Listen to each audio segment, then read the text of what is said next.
I wasn't talking about homosexuals. I'm saying there's a homosexual ritual that they go through in the Illuminati secret societies. And it is. So when I mentioned that about it marrying itself on to hip-hop, they said, well, can you prove it? I said, well, can you prove it? I said, well, can you prove it? But yeah. Ready to do this shit. I'm ready for war, telling the whole truth. Time to settle the score. I'm lacing up my boots. You know you just can't afford the shit that niggas do.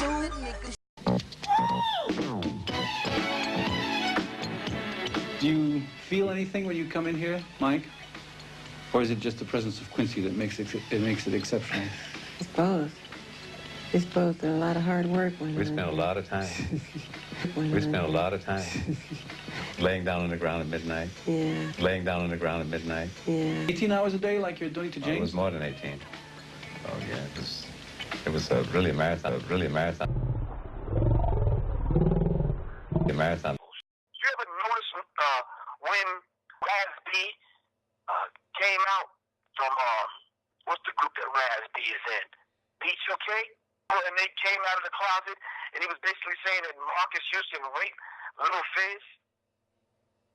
And people were shocked. Raz B released a video accusing Bishop Eddie Long, Marcus Houston, and his cousin Chris Stokes of being pedophiles.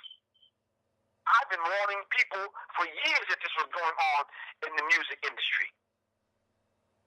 So it seemed like the more and more people begin or attempt to ignore what we're saying, the more and more these particular things are coming out. I laid there on the floor. Chris was on the bed. Marcus was right there next to me. Once he tried to penetrate me, and then I told him I was bleeding. I said, it hurts. Wow, what the fuck? It hurt, dude. It hurt. It hurt me. I'm a kid. So he was like telling me that it's okay. So I was like, okay, it's okay. You put a dick in my booty hole, bro. And fuck me, my nigga. With Chris laying on the bed, watching with the big ass polo, teddy bear, and the big ass pillows on the bed, fucking me, and watching.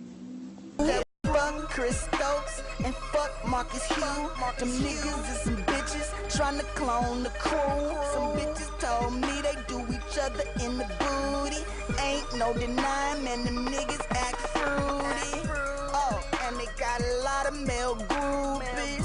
I ain't tripping, I'ma take this broomstick and shove it in they asshole. Then you have a blast, huh? You fucking little fag, huh? Know why you be bitching? Cause you stay on your rag, huh? You stay in heat, call you a female drag on. And if I'm in the presence, I'ma make sure I'm not sag on. You been a homo forever, you get molested as kids and acting like it was nothing. We calling them Chris Touch 'em.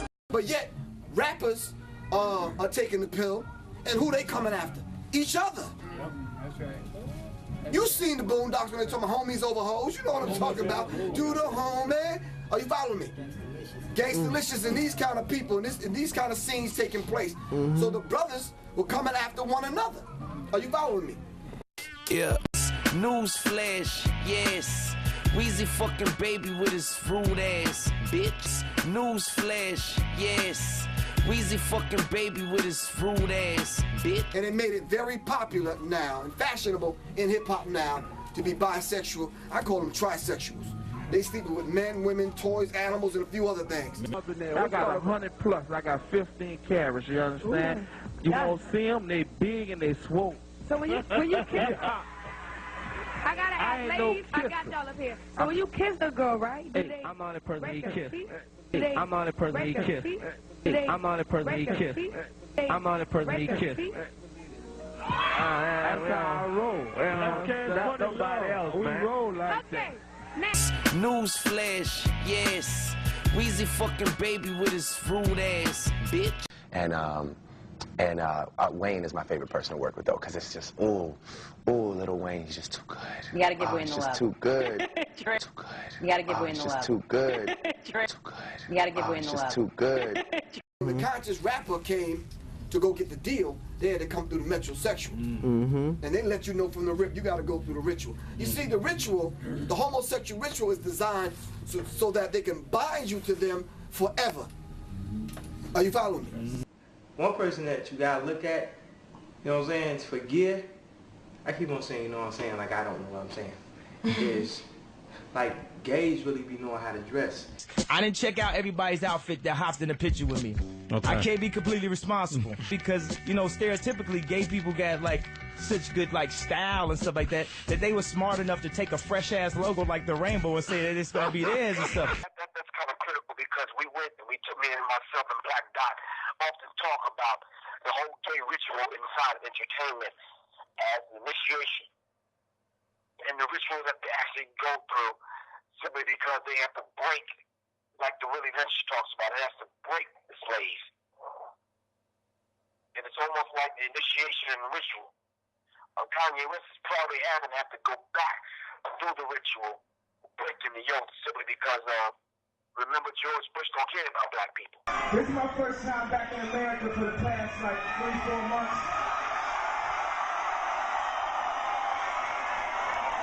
I had to get up out this motherfucker for a second.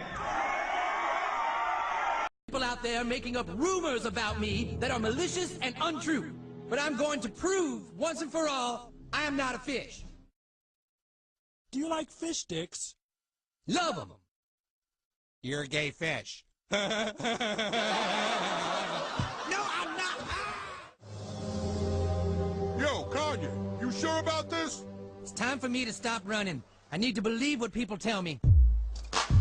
Let all my fans know I love them. But a gay fish just can't live in the outside world forever. Don't be sad for me, guys. I'm going home.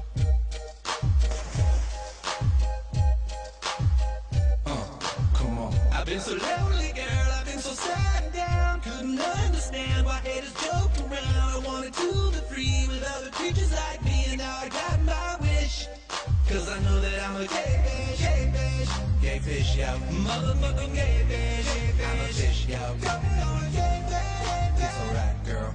Making love to other gay fish, all those lonely nights at the grocery store. If a frozen fish, I'll treat him like a whore. Cause I wasn't being true, you know everyone said that I had to make a switch, gay fish. Now I know that I'm a gay fish, gay fish, yo. Motherfucking gay fish, I'm a fish, yo. Coming on a gay fish, now where I belong, girl. Do you realize that Kanye West said, I sold my soul to the devil, and he bragged about it? He bragged about having bad white bitches like Ice-T. I'm quoting him now. He says, I sold our soul to the devil. I knew it was a crappy deal. At least it came with a few toys and a Happy Meal. This is Kanye West. And if they take everything away from me, it wouldn't fucking matter. Artists be too concerned about their well-being sometimes. Artists be too scared to stand up for something. They scared to lose their fucking house. Or they scared to lose their record deal.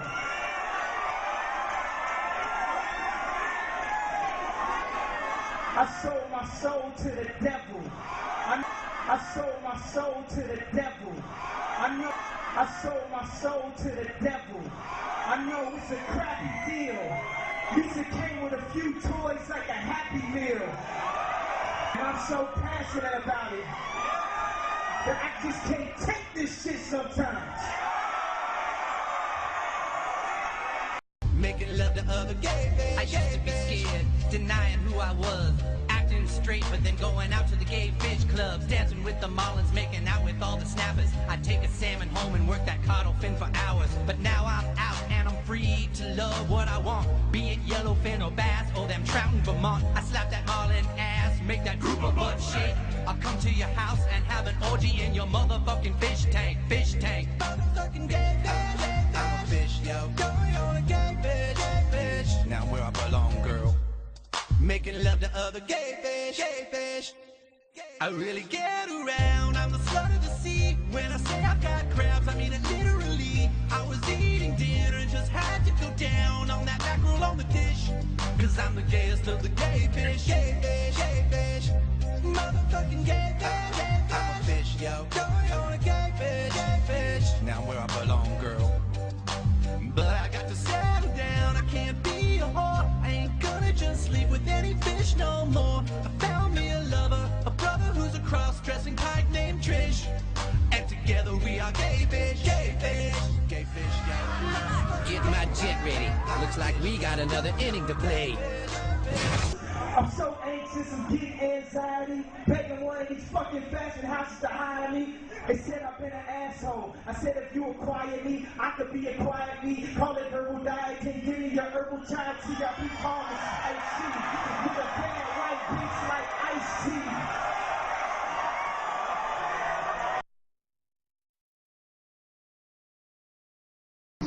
I'm so anxious, I'm getting anxiety. I'm so anxious, I'm getting anxiety. Begging one of these fucking fashion houses to hire me. Begging one of these fucking fashion houses to hire me. Begging one of these fucking fashion houses to hire me.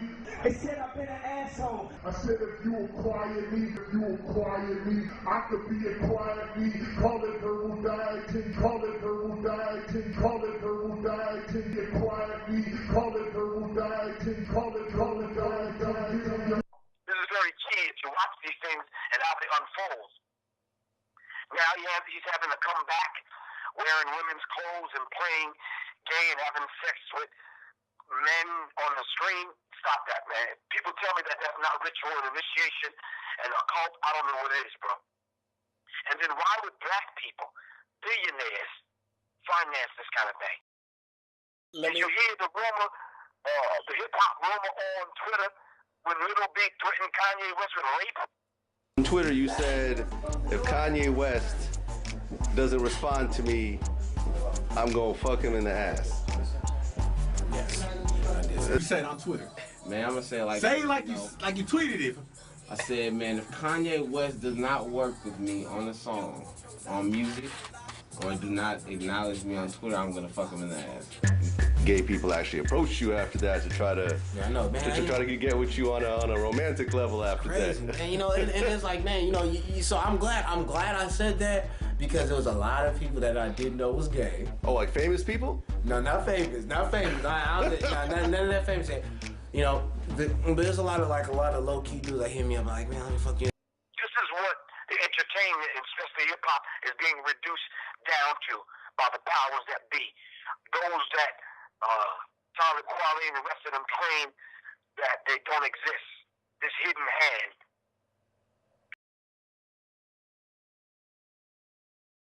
I wasn't talking about homosexuals.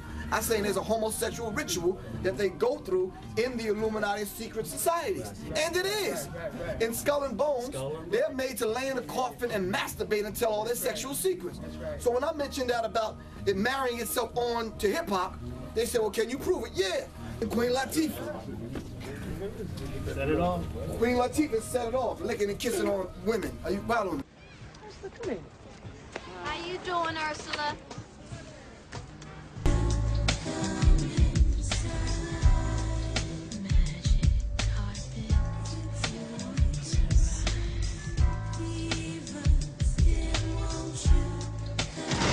Kevin Campbell.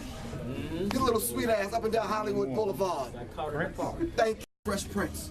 And his first movie was what? 6 Degrees of Separation. Fucking some dude in the ass on a movie. Am I right or wrong? I sat there happily doing the puzzle. I looked at the time, and it was nearly 7, and Paul had to meet his father, and I didn't want him to be late. Paul? Paul? Paul, you okay? Paul? Shh. What the fuck is going on? Shh. What the fuck is going on here? Who the fuck are you? Hey, Paul, come on, stop that. I was wondering if I could fuck you. Don't tell me if I'm lying. Quincy Jones brought in Fresh Prince. He brought in Queen Latifah. Are you following me? Yes. Kevin Campbell. His little sweet ass up and down Hollywood Boulevard. Quincy Jones brought in, he set up sex rings in Hollywood.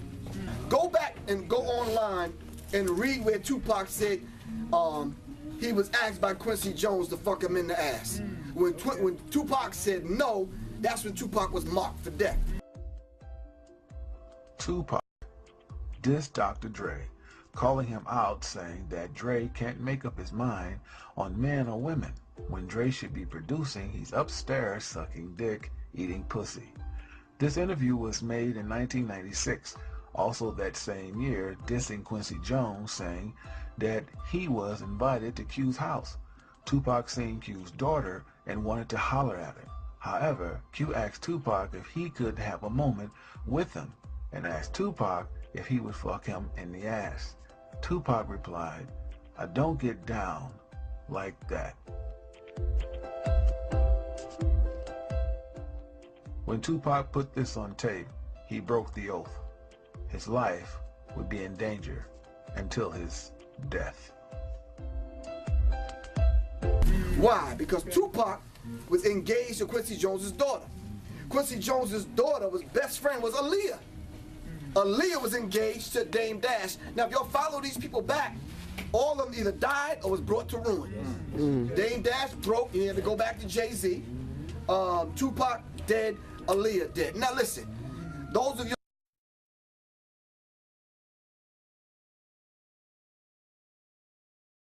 I spent 3 years in Baltimore, my high school years. I made a lot of friends, like John Cole and Jada Pinkett. Parents are the same, no matter time, no place. They don't understand that us kids are going to make some mistakes. So to you other kids all across the land, there's no need to argue. Parents just don't understand.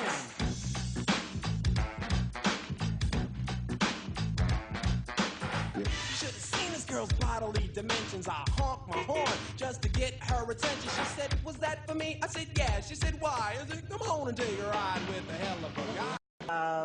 Cause girl, we got a surprise for you. What? L to the J. What's happening, baby?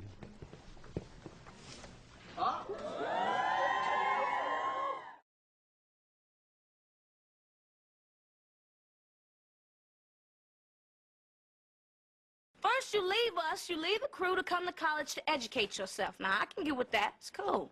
But then you start running around with these people like...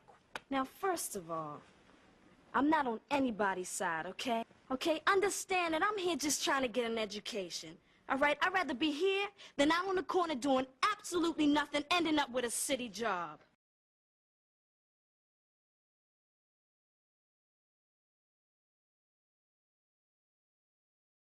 That's why I'm here now. Finna give me a job, hook me up a crib. When you through with this college thing, we can really have it going on. See, now, this is exactly what I was afraid of. You're not gonna come down here, jump in my life, and act like everything's okay. I got an agenda, and despite what you might think, I got a man. He was like a brother, but, you know, I would definitely say, you know, when you're dealing with a man and a woman who are not blood related, I think that there are always other feelings that are involved. Pac and I were never in a romance, but I feel as though we did have those feelings for each other. If you called it a platonic romance. Yeah, it was more of a platonic romance between he and I, and that we put inside a brother-sister, sometimes mother-son, father-daughter, good friends relationship, because we knew that us being together in a romantic way would destroy everything, because we were both fire. We would burn everything up. So we had so we knew that in order to preserve our relationship, that there's no way we could add romance to it, because we probably would have killed one another.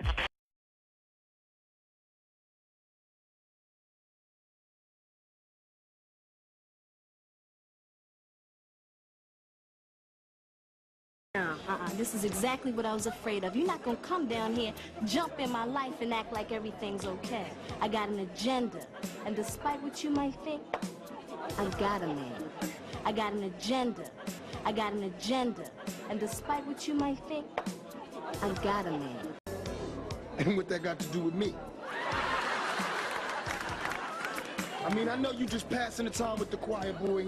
We're two big beings that came together. And I had my vision and he had his. And so we had to join it. And so we decided to just do what she say. Yeah, basically. That's the vision.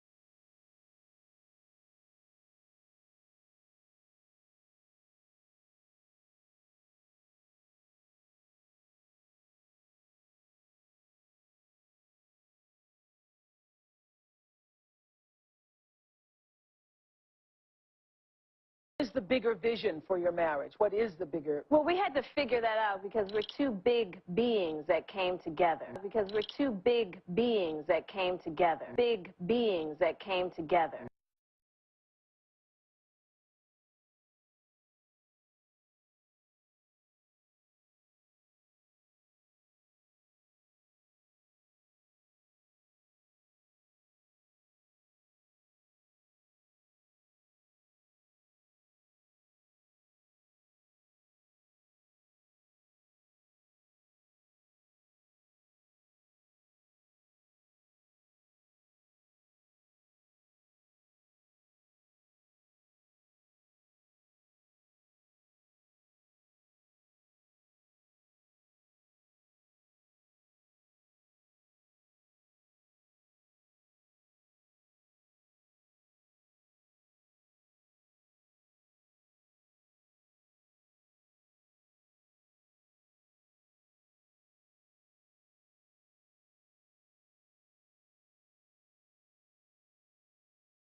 But once we started to see how the children were growing, and, you know, Willow and Jaden and Trey, with how they were becoming their own beings, we decided, okay, we want to make a family business. How do we incorporate all the talent that we have in this family? Right.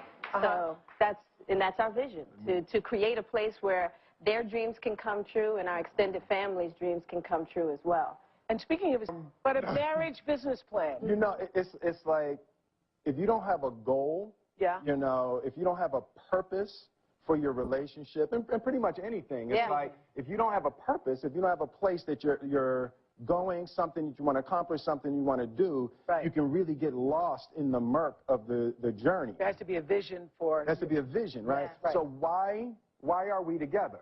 You know, it's like, I mean, you fine, you know.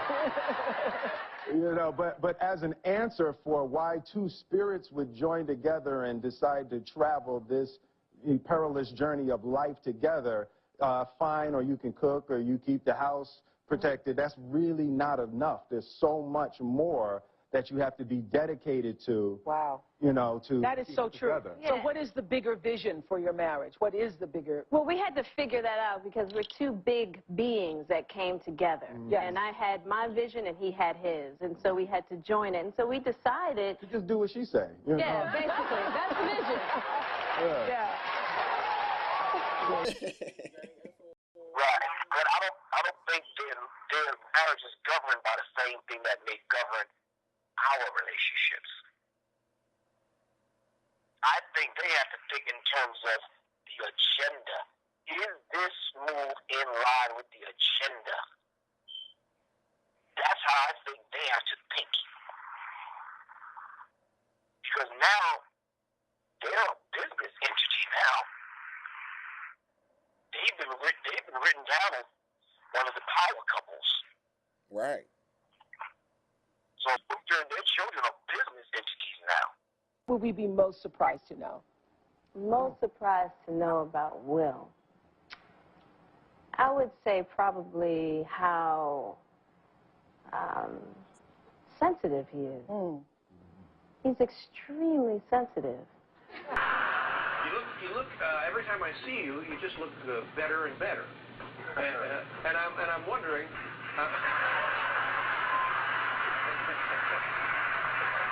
Just because when you get to be my age, you start thinking about this. No, stop it.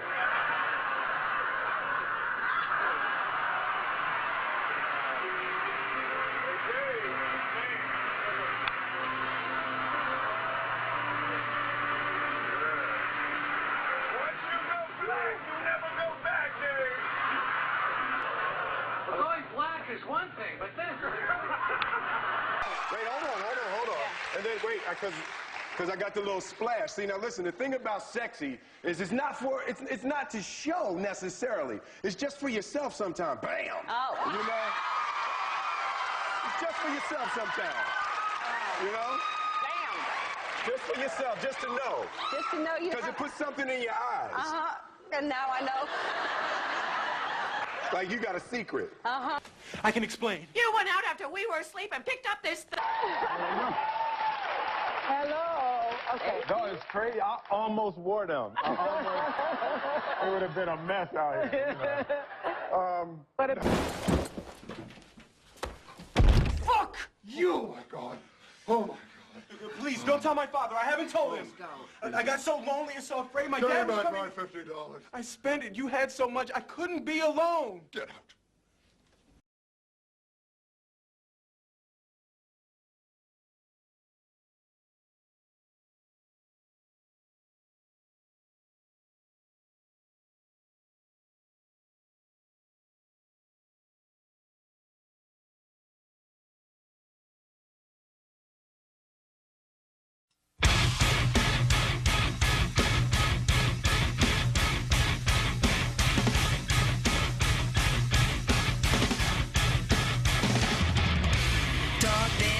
His haunting eyes whisper her unworthy demise. His weakness peels away her skin, consoles his illness deep within.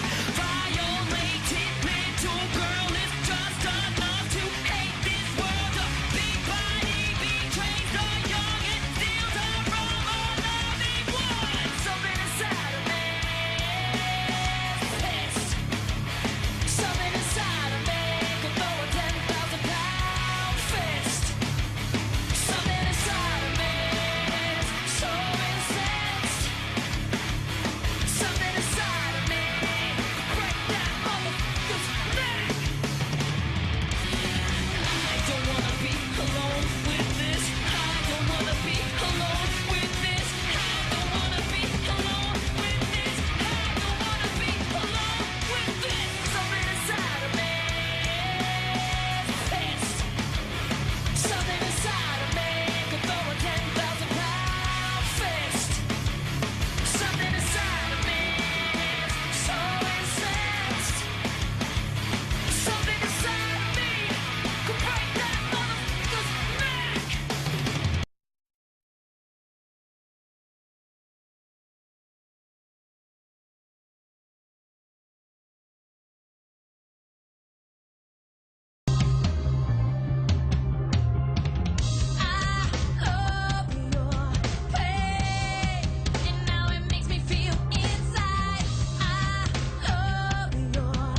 what they think or say.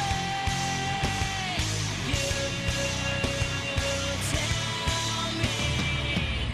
So initiations and rituals have to take place, but if it takes place early on, they'll be able to start to understand the dynamic of the ritual. Yeah, and I had my vision and he had his, and so we had to join it. And so we decided to just do what she say. You know? Yeah, basically, that's the vision.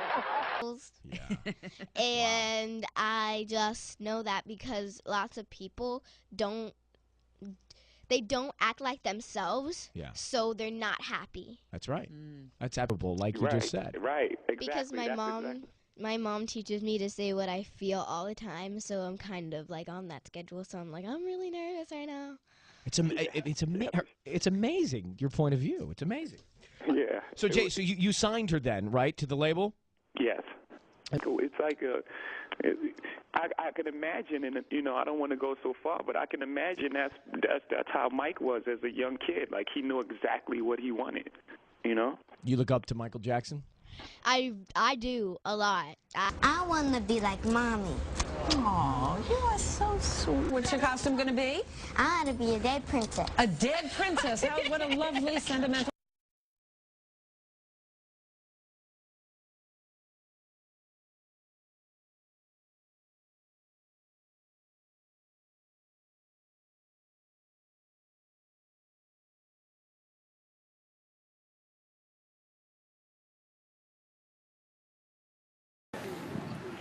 Right there, only go back. Nah, I'm by myself.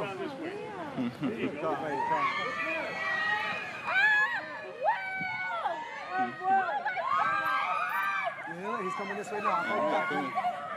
I'll call you back. Yo, he got it. Yo, what up?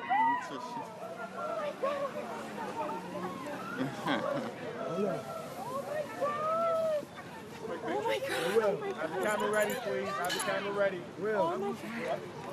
I just let him know to call me when we get back. I'm sorry, sir. I got to go on your shoulder. I'm so sorry. Get in the front. I got it. And now, The Problems of Rich People, starring Will Smith. Josh Brolin's trailer compared to Will Smith's Behemoth trailer. Yes, that's Big Willie's home away from home on the set of Men in Black 3 in New York. It's 53 feet long, has a gym, a screening room, and marble floors. But unfortunately for Will, it had to be moved. No! Well, I'm sorry you got to move the trailer, bro. So they made him move it. The city made him move it. You see him moving the thing. It's gnarly. Isn't there any justice in the world? When will a man be able to take up an entire city block, stop traffic, and cause residents to be furious in order to watch his HD satellite TV in peace in the middle of the street? That's the fundamental problem with movie stars. It's that they want to be royalty. They feel they're entitled to take up a whole block. Yeah, it's like you go up the ladder, and rather than saying, okay, the art is what's important here. The art of Men in Black 3? Listen, as long as it's not Wild Wild West 2, we're okay with it. It's one of the biggest, contract disputes, too, when people do contracts. I need mine bigger than his. Right. It's what's wrong about the whole star system in Hollywood. You're right. The people at the top shouldn't get paid so much. Oh, come on. His trailer isn't that bad. Will, what do you think about all this, man? Hilarious. Hilarious? Not for the poor guys who had to schlep it to a nearby parking lot and pay $10.14. People are struggling, Will. Do you know you can't jet ski on the big island of Hawaii? And that was The Problems of Rich People, starring Will Smith and Harvey Levin.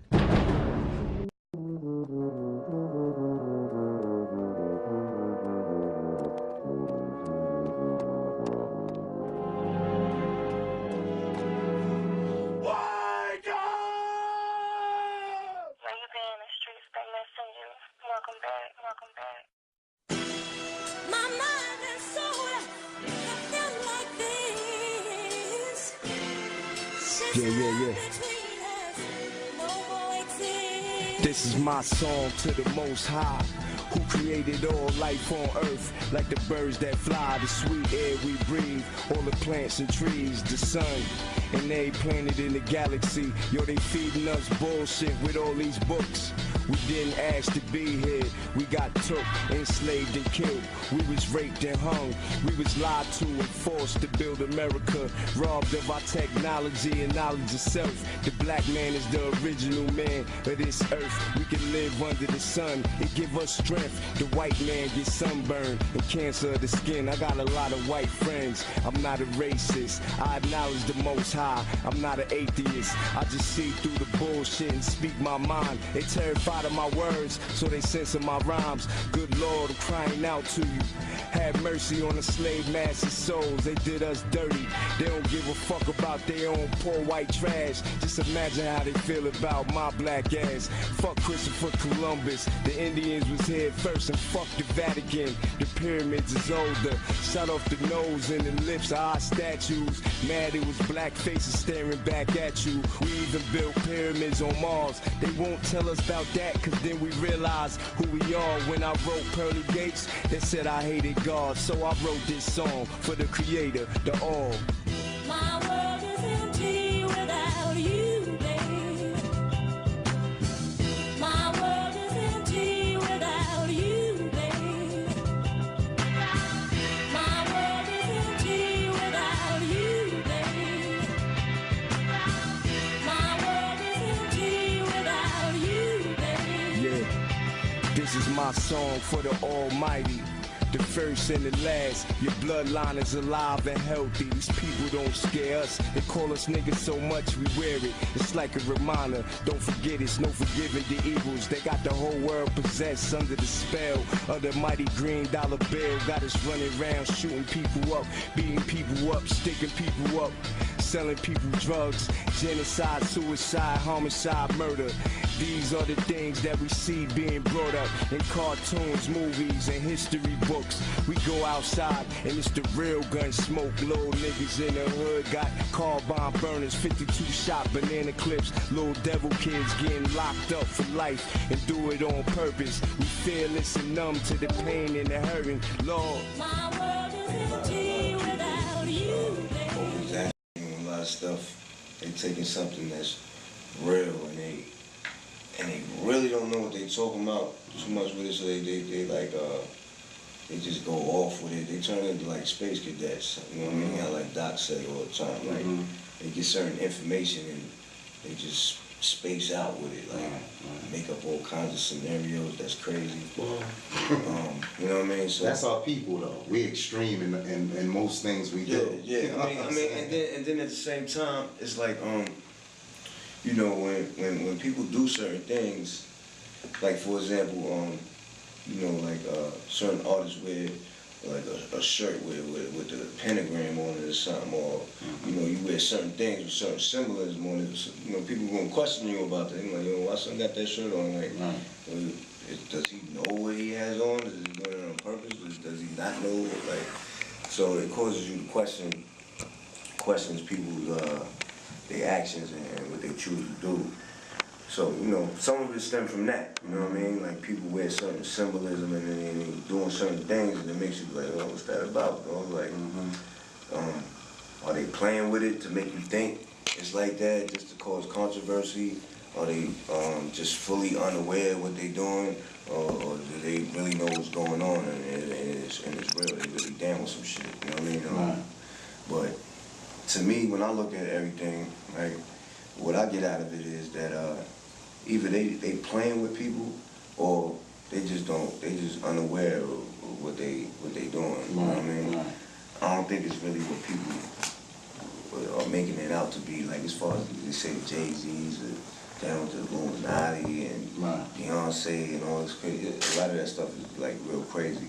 And you know, there was a time where I had made a blog from jail, and I had mentioned something about Jay-Z, you know, and the choices that he make, you know, in the industry and whatever he's choosing to promote and all that. You know what I mean?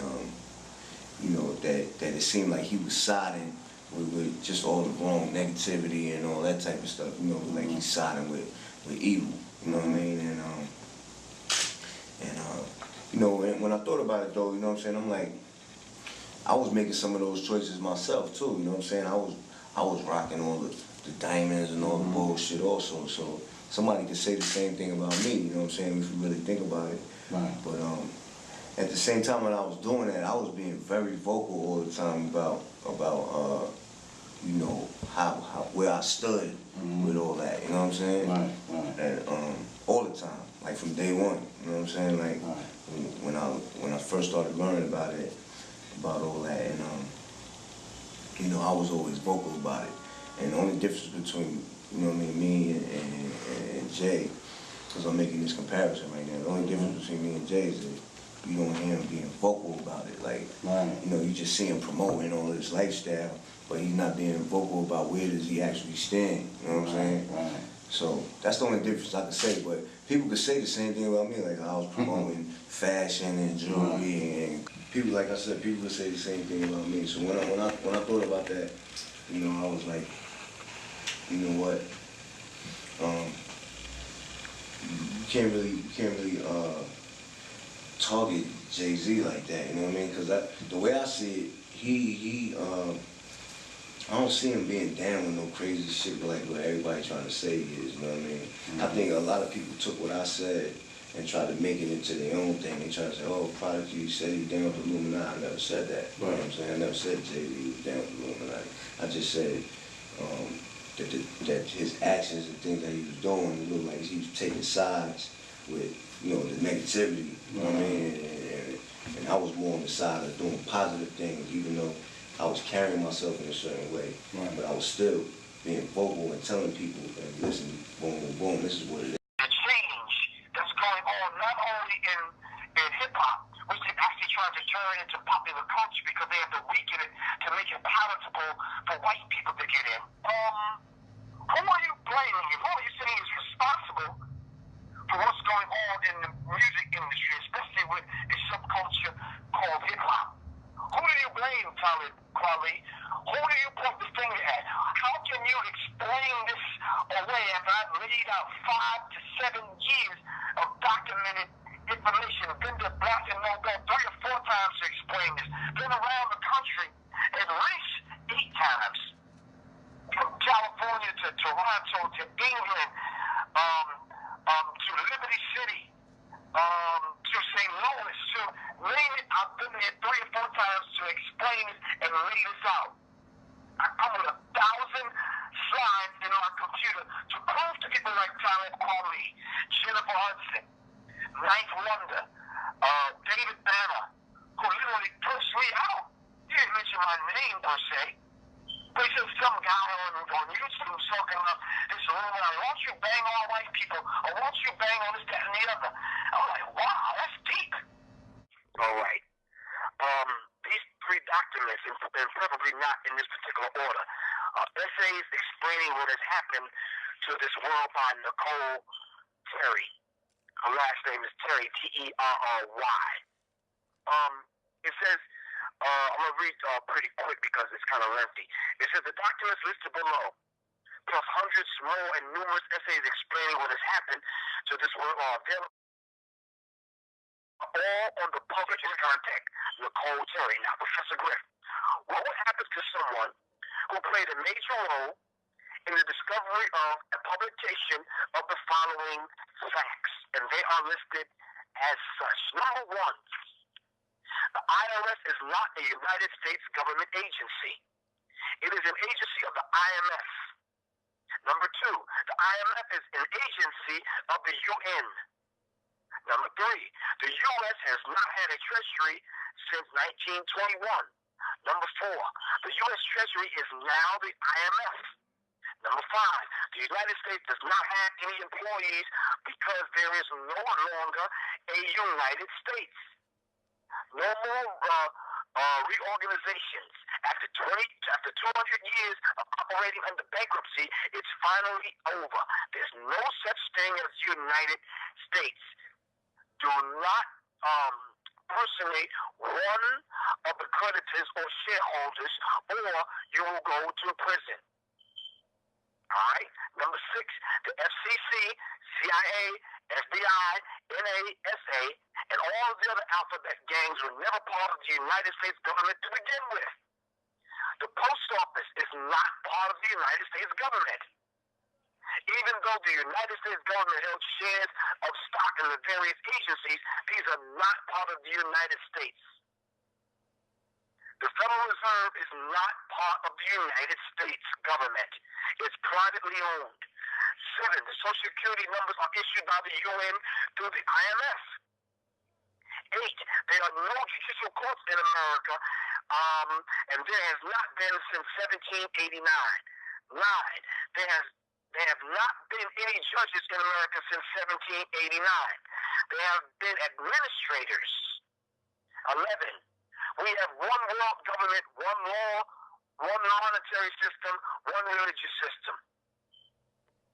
Number 12, and I'll skip around from this point on, the UN is one of the one world super government. The UN is a one world super government. In skipping now, it says you own no, this is number 17, you own no property. Slaves cannot own property. I'm going to say that again. You own no property. Slaves can't own property. Read the deed to the property that you think is yours. You are listed as a tenant in your own home. And then when you sign birth certificates and death certificates and marriage certificates, you sign these particular owner's rights away. Even if you think you might have them. You don't have a powerful court in the United States Supreme Court. Pardon me, the most powerful court in America is not the U.S. Supreme Court, but the Supreme Court of Pennsylvania, which Ampoule goes over. Number 21, you cannot use the Constitution to defend yourself because you are not a party to it. You're a slave. 24, the Pope can abolish any law in the United States. I'm going to say that again.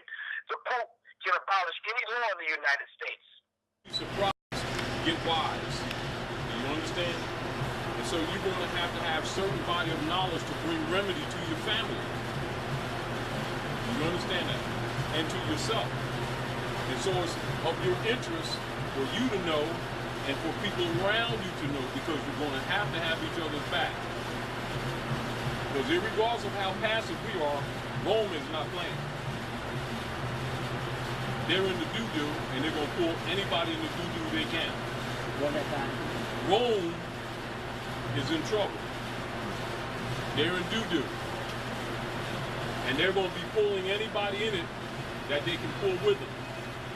The key to them to have the capacity to do it is whether or not you're subject to them. Whether or not they really lawfully have jurisdiction. You understand?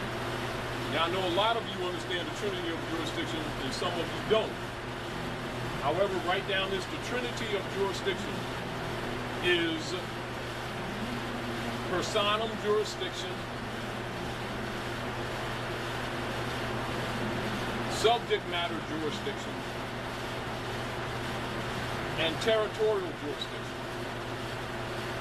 These are principles. I'm not going to go into them too much because of the time period, because there's so many other things that I want to address to help you. But try to take these principles, and if you don't get it today, make sure you do a little research so you can understand it. Because whenever you're going into court for tickets, if IRS approaches you, or if you're going to court for foreclosure under Chancery Judge, every one of them is springboarding off the 14th Amendment. Are we clear?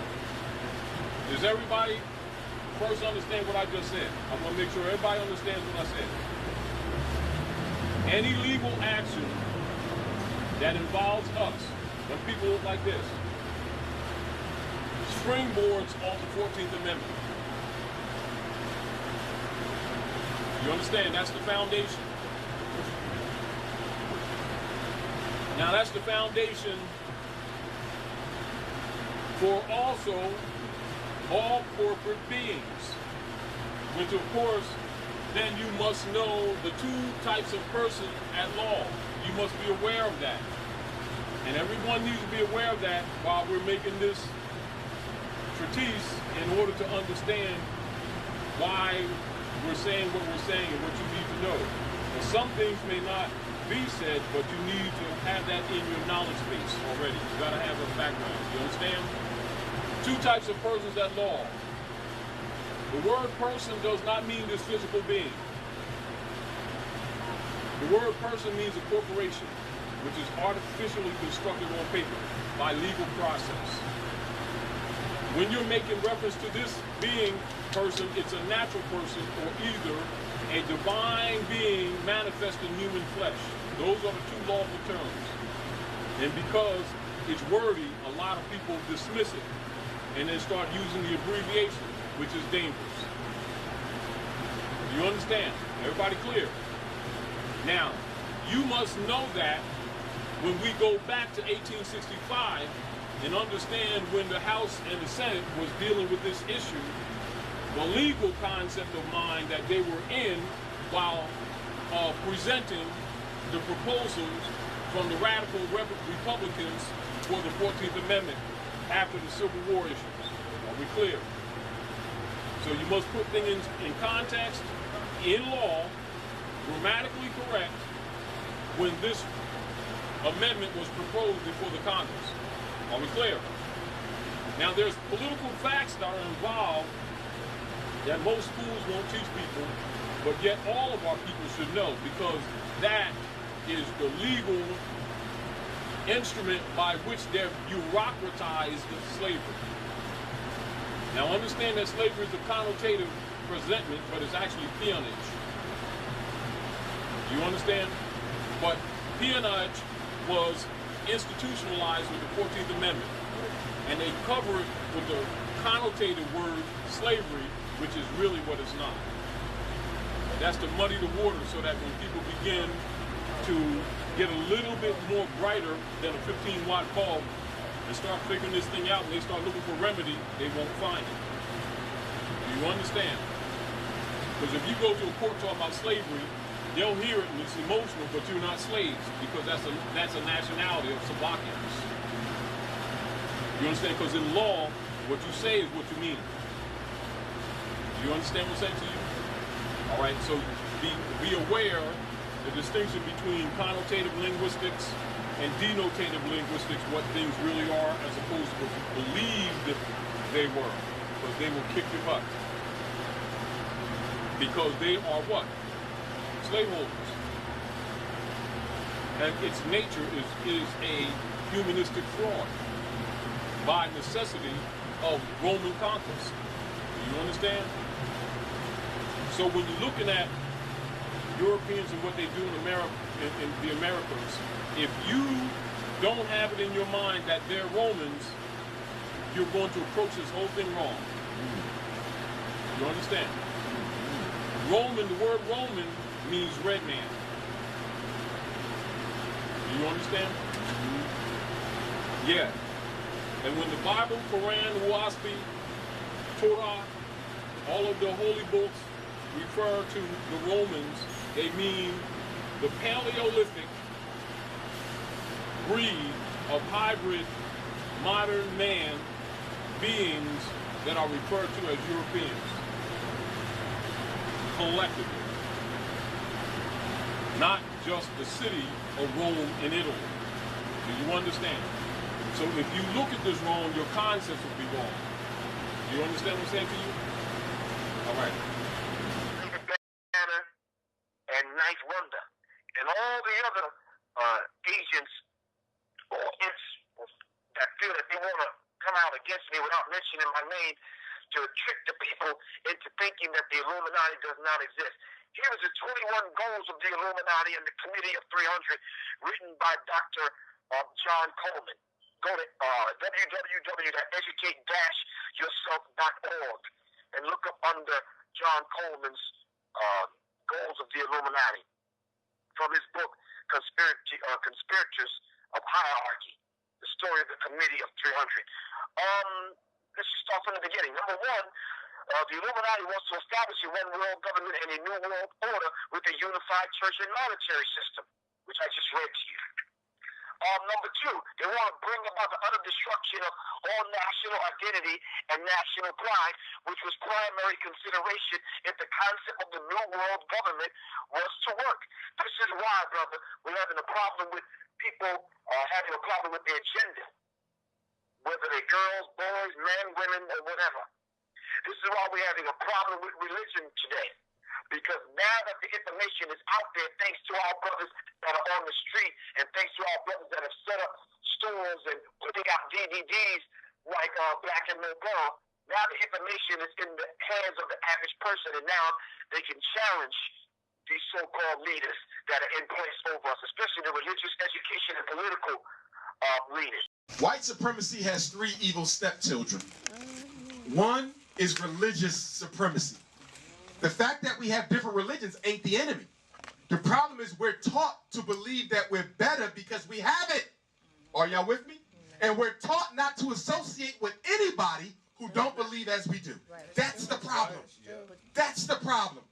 How you going to tell a black woman she can't marry that brother because he's of a different religion when you know only 1 out of every 4 black women are going to get married in her life? That's ridiculous. How you going to tell me I can't marry a sister because she ain't of my faith?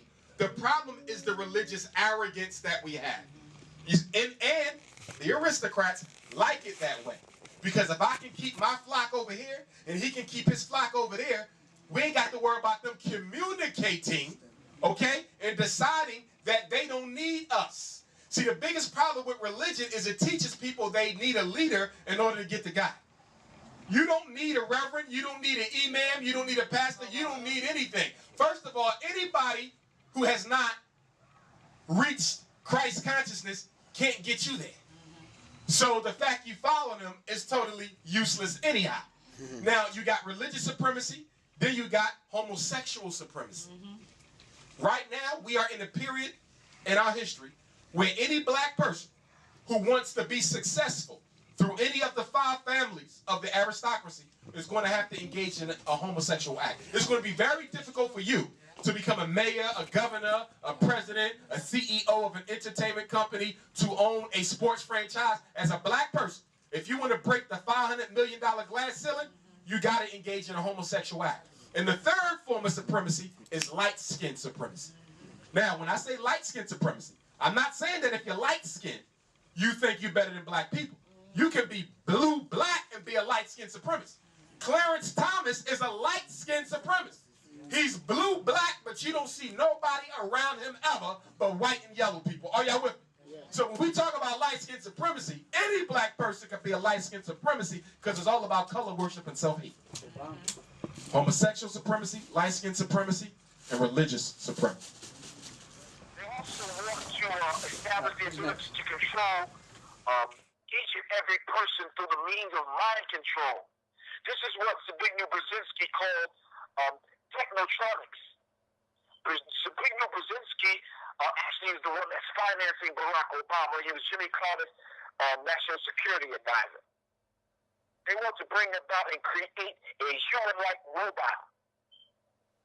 And you can see this. This is why it's so mandatory to co-opt and control hip-hop, because hip-hop, being the voice of the voices, actually freed people to express yourself how you wanted to express yourself. Later on in this particular document, we're talking about the 21 goals of the Illuminati and the Committee of 300. They want to bring about an end to all industrialization, meaning they don't want any government producing anything. I.e., let's figure out and discover why America wants to control a place like Libya that's going on the news right now, brother. It's mandatory that America controls Libya, because Libya has a large quantity of oil that's sitting under the feet of Muammar Gaddafi, the leader of the Libyan people. We also need to keep in mind that the oil in Libya is nationalized, so all of the Libyan people benefit from the oil. America wants to control the oil, so the oil has to go through Israel to America, then through Israel, in order to furnish oil for the entire Arab world. They're trying to choke and starve China in this process also. They're already starving and choking the hell out of Africa through Africa. I want to express my appreciation to to all of you here for giving us an opportunity to come and speak to you, to do a reading of this book, and for the work that you do here, encouraging more African people to read, to participate in reading. I think it's an extraordinarily important thing. So thank you very much for this opportunity. Yeah, how do you change people's minds? Because if they want to be indoctrinated, because that's what it really is. Since we've been in this country, we've been indoctrinated to believe and see certain things, so we long for these things. And in the meantime, become victimized. I think indoctrination is real. You can't get around that. You see it every day. But I don't think that's the fundamental problem. I don't think indoctrination is the fundamental thing that keeps us in check. I think it's the gun that keeps us in check. If indoctrination worked, that cop wouldn't be standing out there in front of the door of this bookstore when I came up. If indoctrination alone did it, you wouldn't find our communities, not just here, but throughout this country, occupied by so many cops. It's the gun. When I say the gun, I mean all other things associated with it. I mean the state itself, the organization of coercion that we are confronted with on a daily basis. It's the courts and the whole social system that works against us, because it is the fact is that one of the reasons that the indoctrination appears to work is because you are punished if it doesn't work. There is an element of punishment associated with it not working. If you act a certain way, you're punished, which is one of the reasons young African people in this country now are under such a serious assault, because they're in a permanent state of resistance. White man say you wear your hat this way, they wear the hat that way. White man say wear your pants this way, they wear the pants that way. There's a permanent state of resistance all the time that's happening with young Africans. And the problem, of course, that we have is that we have not yet achieved the organizational capacity to intervene with these young people, to give the resistance some kind of direction and some kind of organization that can contribute to our liberation. So indoctrination is really important, and my being here in this book is one of the ways that we try to take on the indoctrination, but I'm telling you that indoctrination by itself doesn't mean anything. I don't remember the year, and I may be the only one in the room who's old enough to remember when the lights went out in New York. Anybody remember stories? Yeah, when the lights went out, all them indoctrinated Africans went shopping. Mm-hmm. And so indoctrination didn't mean a thing. Once the lights went out, and poor Africans, they went and copped everything they needed. And I'm saying that even though indoctrination is significant, I mean, they work on us every day, all the time, and use every venue, the schools, which is one of the most vicious assaults made on us, is the school system.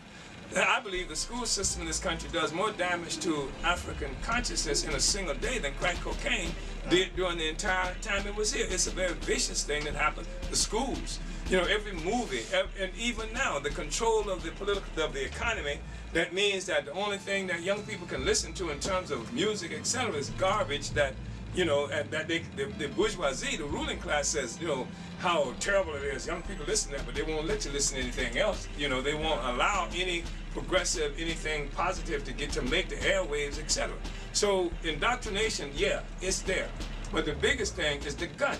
And let me tell you why. It's because, look at what you saw in Egypt just the other day. It was the conditions that drove people into a spontaneous uprising against their situation. It was conditions. So somebody can tell you day in and day out how much you love being kicked in the butt. Day in and day out, they can tell you how much you love being kicked in the butt. But after a while, people come to the conclusion that they just got to stop this butt kicking, no matter, even if they can't justify it easily in their own brain. And I'm saying the indoctrination isn't as effective as most of us think. The problem is that we are not organized enough so that we can raise the question effectively enough. Because even the thing with Barack Obama, is there people in this room now who think Barack is wonderful and he's just being tricked and he winked at us when he did this thing, etc.? I'm sure. The thing is, though, it's thin, it's skin deep. Because you scratch the thing and say, well, look, what about this? If you ask the questions, Nobody can defend the stuff that this Negro is doing. This Negro has been more vicious in terms of making war against the people than George W. Bush. George Bush couldn't have got away with what he did. He did not just against people around the world when he was running for office. The first so-called debate they had was in Harlem, New York. Y'all remember that debate? Yeah. And somebody asked in Harlem the position on reparations. Who came out against reparations? Barack Hussein Obama. He used the NAACP Father's Day event to attack black fathers. He went to Africa and attacked African and African people. White people couldn't have got away with that. A white president wouldn't have had dared say or do those things. But that Negro got away with it because he looks like us. And and also because if he failed, it meant a failure for us too. We took that as people attacking him, they were attacking us too. And so we circle a wagon around this Negro who's cutting our throat every damn day. Every day he's cutting our throat. So, but the point is that if you go and the reality is that no matter what Obama says, that it's we in these streets who have to face the pigs, who have to face the police. It's we who have to face slumlords who are bleeding us to death. I don't care what Obama said. The reality is we got to deal with that stuff in the real world. So you have the so-called indoctrination, right? Then you got the real world that we have to deal with, and that's the thing that we have to respond to. And increasingly, if people like us are on the streets, are involved, and explaining this phenomenon to people, increasingly more and more people will come to the same conclusion that we've come to in defense of themselves.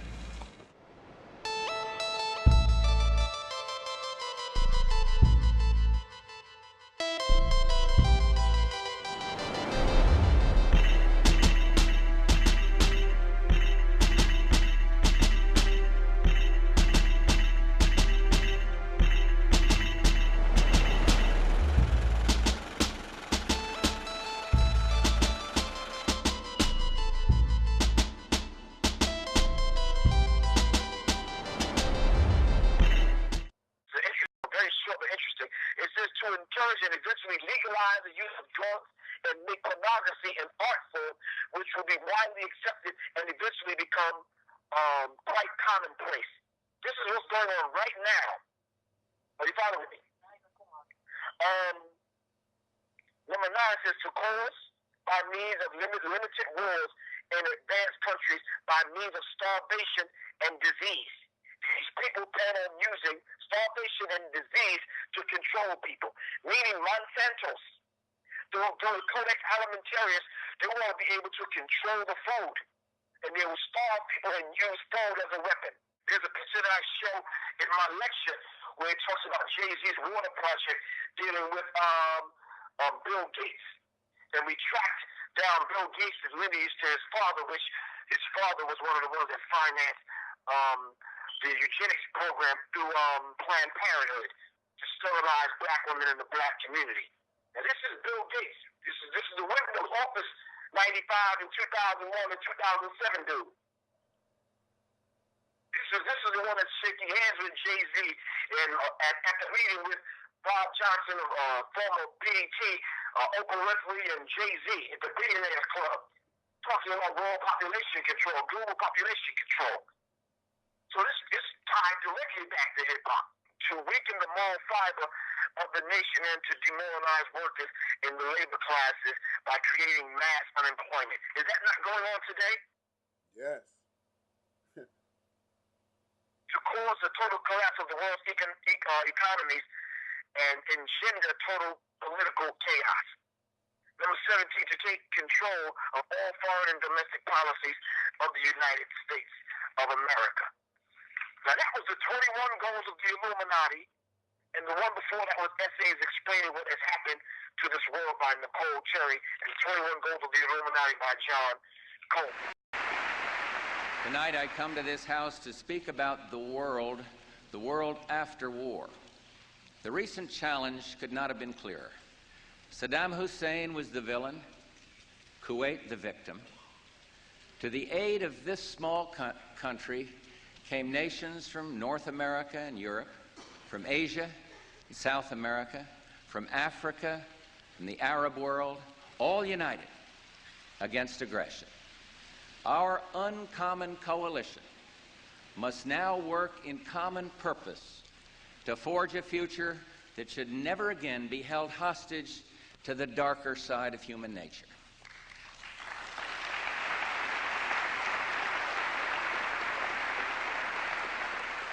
Tonight in Iraq, Saddam walks amidst ruin. His war machine is crushed. His ability to threaten mass destruction is itself destroyed. His people have been lied to, denied the truth. And when his defeated legions come home, all Iraqis will see and feel the havoc he has wrought. And this I promise you, for all that Saddam has done to his own people, to the Kuwaitis, and to the entire world, Saddam and those around him are accountable.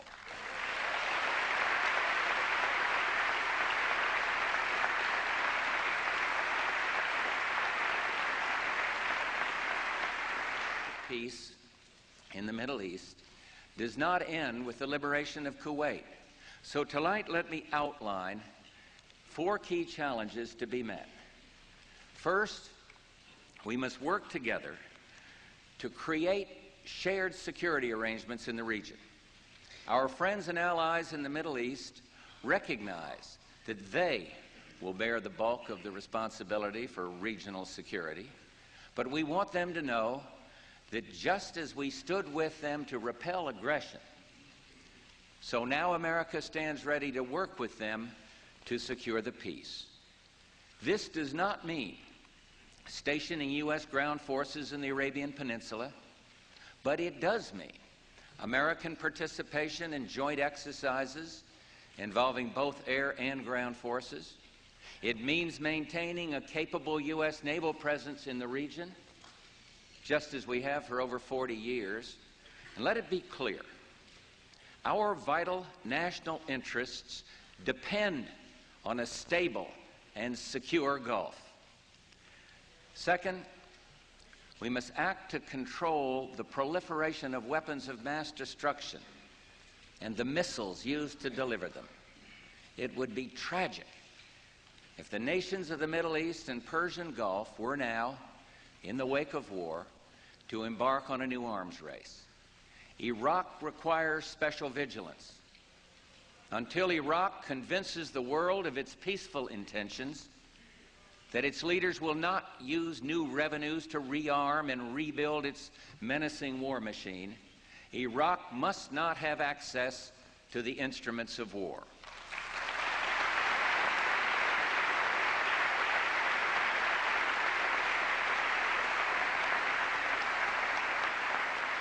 And third, we must work to create new opportunities for peace and stability in the Middle East.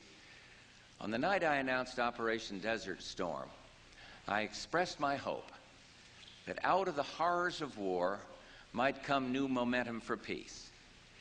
We've learned in the modern age, geography cannot guarantee security, and security does not come from military power alone. All of us know the depth of bitterness that has made the dispute between Israel and its neighbors so painful. The last document is the secret covenant of the Jewish secret society known as the Order of the Illuminati, issued under supreme authority of the Jewish Bogram and sanctioned by the Jewish Rothschild dynasty in Europe and the Jewish Rockefeller dynasty in the United States of America. And heed our word, so mote it be. This is their quote. And heed our word, so mote it will be, M-O-T-E. This is a secret covenant. Number one, an illusion it will be, so large, so vast, it will escape their perception. This is what they're writing about the masses of the people. Those who will see it will be thought of as insane. Doesn't that sound familiar, brother? Those who will see it will be thought of as insane. Let's think back on all the names that they call Professor Griff. They say... Understanding that, you must also understand that when Europeans in North America who are falsely calling themselves Americans because they're colonists. So in order to kill the culture, they must steal the birthright. You understand? So they'll call themselves Americans so that the successive generations of people who have been put in peonage will forget who they are, as well as forget who they themselves are, in order for them to usurp the sovereign authority that actually belongs to you by birthright. This is why the fiction of racism was presented to you for an argument, to move you away from what's really wrong so you can't solve problems. Do you understand what I'm saying? This is done by what is known as symboliographers. Symboliographers are people who are trained to draft documents, writs, wills, etc. in the art of altering linguistics. You understand? What's referred to in the Bible as the Tower of Babel is really symboliography, or the art of lawyers of altering language, introducing connotations to bury the etymon, or the mother of truth. You understand? It's an art form. This is why the Bible in the book of Hosea refers to the lawyers as the scum that they really are, and the problems with the earth. Also, with C.M. Bay, when he registered the Zodiac Constitution in the Library of Congress, when infiltrators came into the Moorish Science Temple, etc., to try to undermine Noble Ali, he registered the Zodiac Constitution in the Copyright Office of the Library of Congress of the United States so they couldn't tamper with it. This is why it says, when you hire a lawyer, you've given them your birthright. So if you don't know the truth about nationality and birthright, as soon as you walk with them, you've already given up your birthright. And so the very people you've trusted to uphold the law are the very ones who have usurped it. Are we clear? When it comes to you protecting your rights, you must have this in the background of your knowledge, just like a child. When you become an adult, no one discusses you whether you know your ABCs. They expect you to already have that knowledge. It's not debatable. They expect you to write, to do things, to be able to sign contracts, to be able to travel the land, to take care of business. When you demonstrate that you're incapable of that, they will list you as incompetent and wards of the state, which of course what they have done with people whose education they've had control over. Such persons have been listed as corporations under the 14th Amendment. That's bureaucratized slavery. Do you understand? Logically, they don't suspect it because they thought they were free. So they never question it because someone told them they were free. You understand what I'm saying? When most of them don't even know anything about allodial property, allodial title, allodial self. It's not even in the culture. Of course, it's not necessary for people who are held to peonage under the connotative word slavery. You see the point? In other words, they're buried and buried and buried. But yet, it's beneath the surface, but yet it's in the open. Yes. This is what the necessity of the Christian Black Codes of 1724 played a part in to cover up the bureaucratization of slavery on the 14th Amendment. So the Black Codes was put in place to regulate this. You understand? So if you don't know about the Black Codes, you don't understand how these municipalities are run. They don't have a double standard of law because that which is color of law ain't law. However, it is policies of the popes of Rome that are used against people who are called people of color, which means fake people, which means non-humans. You understand? They say everyone that says Steve Coakley is crazy. Intelligence organization on the planet. The CIA and MI6 get trained by Mossad. So if you're Yahweh ben Yahweh and you've been doing a whole big thing here, and some of his people are still around. I met some of them in Chicago. They're still around. They ain't went nowhere, just like your brother and sister ain't went nowhere. See, because you can't kill a spirit. That's the thing. You can't kill a spirit. And I don't care how many times they wipe out these organizations. See, here we go back to solutions. You know, you can't kill a spirit because these movements that we generate, and there's going to be another, there's going to be another Yahweh. There might be one sitting in this room right here. It's not going to stop. And see, that's what this government here don't want to get through its thick head. That we're not going to stop. We are freedom-loving and peace-loving people. Right. And we're going to pursue that objective because that is in our nature. That's part of the melanin. We have to do this because of our nature. And they are going to do what they do because of their nature, which is to attack us at every opportunity. That's right. So we have to accept that we are in a permanent war. That's right. And our children and grandchildren are going to be in that permanent war too, whether or not we like it. You know, we're going to have to train our people and get them in the mindset you in right now, brother. See, and we have to get organized. We have to get unified. We have to network. Like the brother said, stop dealing with the religion. Let's deal with the spirit. Forget the religion. Because we are all the same people. And look, crackers don't differentiate between a light-skinned black man and a dark-skinned. To them, we niggas. We are the enemy to be eliminated. That is the program. As a matter of fact, if you're a minority in America, you think all them Latinos run around pushing their chests out, talking about, we're the new kid on the block. We're the new minority now. Well, guess what? To these crackers, they ain't nothing but Native Americans. That's right. Just like us. And see, their whole thing is when they get through with us, just like Hitler said, when I get through with the Jews, I'm going to Africa. These people are saying, when we get through with these niggas, we're going to them Latinos. Yep. Because we got a bug for these niggas, and we got a bug for them too. And them Asians too. As a matter of fact, we talked about Japan. That thing that they dropped, hear me good now, that thing that they dropped in Japan was sent squarely to them people to let them know you some uppity niggas. You some uppity niggas, and we're tired of you trying to steal our technology. We're tired of you trying to show us up. We're tired of you trying to make us look small, and here's what you get. Now, Japan has been set back at least 200 years with this thing. The whole northern part of Japan is finished.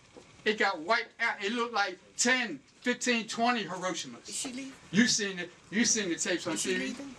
PBS runs Japanese news round the clock. Did you know that?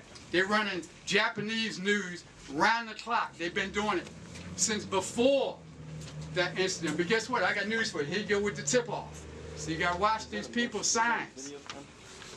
On Channel 35, they totally reset their schedules. In December, they actually left one of their 4 channels blank, starting in January. I said there's something going on. There's something up with this because they changing too much stuff on their schedule. Francis Chris Wells and Amos Wilson, all the books that have pulled the cover off of these people, we get written off as crazy. If you don't want to deal with those of us that are scholars and intellects, and those of us that are revolutionaries, let's deal with just the simple folk. Dominique Strauss-Kahn. Step up, Mr. Kahn. Fall from grace for International Monetary Fund Chief Dominique Strauss-Kahn. It was public humiliation in a Manhattan courtroom today. For his alleged victim, it was the wheels of justice beginning to turn. Sexual abuse in the first degree, unlawful imprisonment in the second degree. The stone-faced French political heavyweight is accused of attempted rape, sexual abuse, unlawful imprisonment, and forcible touching. His alleged victim is a 32-year-old New York City hotel maid. At his first court appearance today, the 62-year-old world-renowned banker was denied bail and held in custody after the judge considered him a flight risk, in part because the powerful politician was pulled off an Air France flight minutes before departure at JFK in order to arrest him. Strauss-Kahn was arrested over the weekend for what the victim says happened here at Manhattan's trendy Sofitel Hotel in his lavish $3,000 a night suite. Scandalous details are now emerging from court papers. Strauss-Kahn is accused of trapping the woman, forcing down her pantyhose, grabbing her breast and vaginal area, and attempting to physically force her to engage in oral sex. Strauss-Kahn was identified in a lineup within 24 hours of the incident. He has surrendered his passport. And I would ask all of you to please allow him the presumption of innocence so we can hopefully still get a fair trial. Prosecutors say the NYPD crime scene unit processed the hotel room and suggested forensic evidence will support the alleged victim's claim. Strauss-Kahn is known as a freewheeling ladies' man who once was caught in an extramarital affair. He was expected to run for president of France next year. When Mariah Carey stumbled across some of this information, she got a divorce from Tommy Mottola, and they wrote her off as being crazy. Am I right or wrong? You're correct. So we need to understand that on different levels. But let me get through this. The next one says, we all create separate fronts to prevent them from seeing the connection between us. Therein lies a conspiracy, Tom and Kweli. Next, it says, we will behave as if we are not connected to keep the illusion alive. Our goal will be to accomplish this particular feat one drop at a time. I'm going to read that one again, brother.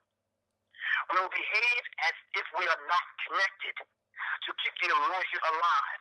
Our goal will be to accomplish this feat one drop at a time, so as to never bring suspicion upon ourselves. This will also prevent them from seeing the changes as they occur. Side note, I said in our lecture, these people call themselves men of towardness. They operate between the rising and the setting suns. You'll never see the moves that they make simply because they make them in secret. Hence the term secret society, hence the term Illuminati, holders of the light. Next it says, we will always stand above the relative fields of their experience, for we know the secrets of the absolute. They always have to be in charge of every field of endeavor that black people involve themselves in. Next, it says we will work together always and will remain bound by blood and secrecy. Death will come to he who speaks. I'm going to say that one again. We will work together always and will remain bound by blood and secrecy. Listen, y'all, this ain't coming from Professor Griff. They said themselves they will work together always to remain bound by blood and secrecy. They take blood oaths and swear themselves and get sworn into secrecy. Death will come to he who speaks above a whisper. We will keep their lifespan short and their minds weak while pretending to do the opposite. We will use our knowledge of science and technology in subtle ways so that they will never see what is happening. We will use soft metals, aging accelerators, and sedatives in their food and water, also in their air. They will be blanketed by poisons everywhere they turn. The soft metals will cause them to lose their minds. We will promise to find a cure from our many fronts. Yet, we will feed them more poisons. Poisons will be absorbed through their skin and their mouths, and they will destroy their minds and reproductive systems in their women. For all this, their children will be born dead, and we will conceal this information.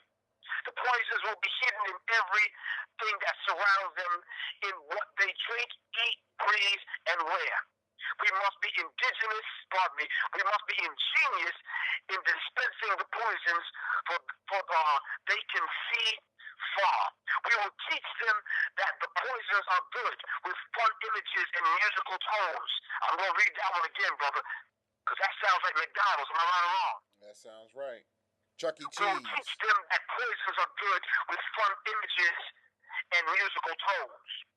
Those they look up to will help. This is where Jay-Z comes in. This is where Nas, this is where Kanye West, Rihanna, Beyonce comes in. Those, I don't mean to say Nas, because I think Nas caught on to this, man, and Nas is well aware of what's going on. You following me? Yeah. Thank you. Strike him from that list.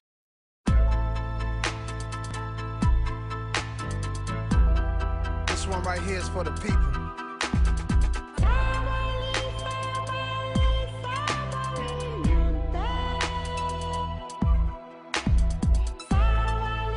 Hey, yo, D.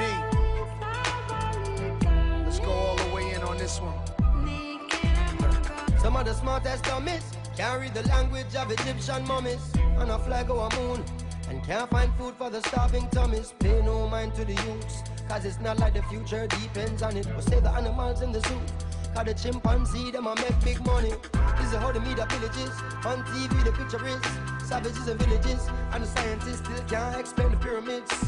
Evangelists making a living on the videos of ribs of the little kids, stereotyping the image of the images, and this is what the image is.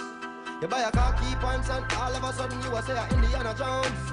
And I tip out the gold and tip out the scrolls and even the bird bones. Some of the worst paparazzis I've ever seen and ever known. Who the worst on this place so the world can see, and that's all I will ever show. So the ones in the west will never move east and feel like it'll be a town. Get tricked by the beast, but the way them a go flee when the monster is fully grown. Solomonic lineage where them still can't defeat and them coulda never clone. A spiritual DNA that prints in my soul and I will forever own, Lord.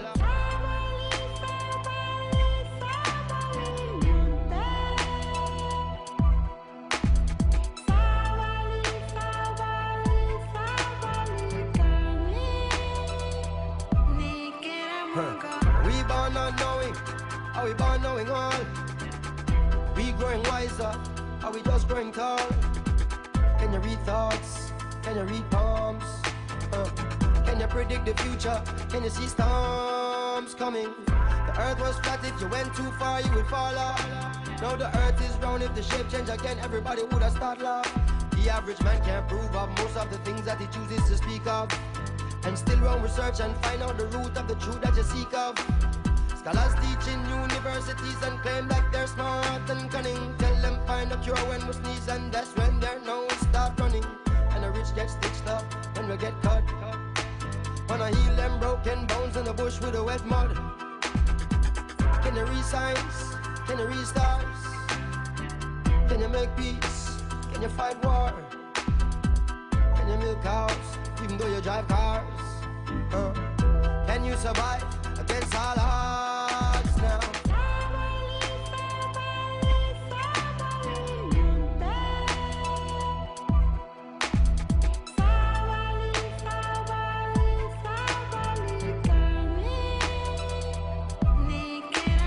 Who wrote the Bible? Who wrote the Quran? And was it a lightning storm that gave birth to the earth and then dinosaurs were born? Who made up words? Who made up numbers? And what kind of spell is mankind under? Everything on the planet we preserve and can it. Microwave it and try it, no matter what, we'll survive it. What's you? What's man? What's human? Anything along the land we consuming, eating, deleting, ruin. Trying to get paper, gotta have land, gotta have acres. So I can sit back like Jack Nicholson, watch play the game like the Lakers. In a world full of 52 fakers, gypsy seances, mystical prayers. You superstitious, throw salt over your shoulders, make a wish for the day, cuz like somebody got a doll of me, sticking needles in my artery, but I can't feel it. Sometimes it's like part of me, but I got a real big spirit, a fearless. Don't you try to grab hold of my soul. It's like a military soldier since 7 years old. I held real dead bodies in my arms, felt their body turn cold. Oh, why are we born in the first place if this is how we gotta go? Dang.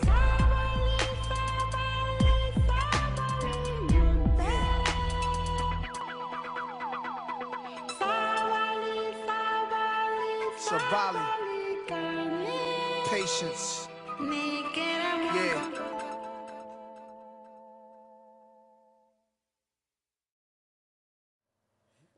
Those that look up, those they look up to will help. We will enlist them to push our poisons. Wow. They will see our products being used in film and will grow accustomed to them and will never know their true effect. When they give birth, we will inject poisons into the blood of their children and convince them it is for their own good and for their help.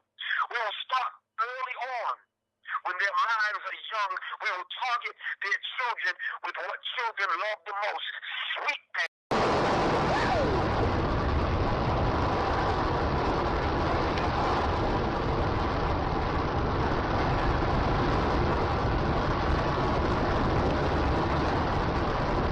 Oh my Lord. That boy's over here to start raining on the school. Like a big old rain cloud.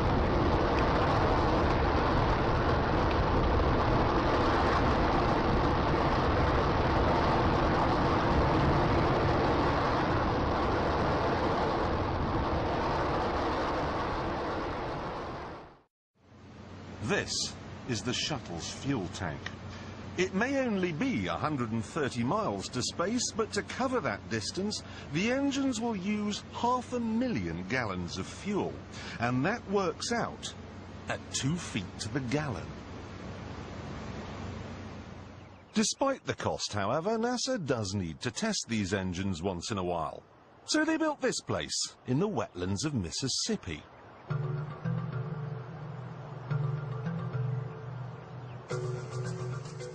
The first thing they installed was a huge loudspeaker, through which they played white noise to simulate the sound of a rocket. They then sent a number of trucks in different directions out into the wilderness, and the drivers were ordered to stop when the noise levels became acceptable. This gave them an imaginary boundary line, and anyone living on the inside of it was offered a simple choice. Stay, and you'll never hear another television program as long as you live. Or take the NASA shilling and get out.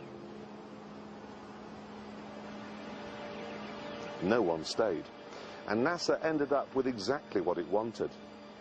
125,000 acres of nothing.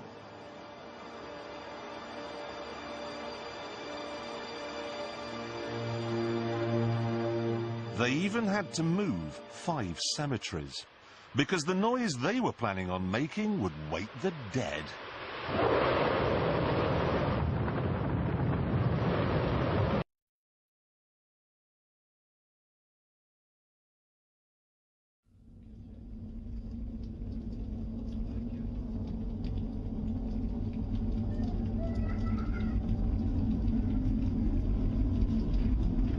Feels like it's getting close, Dylan.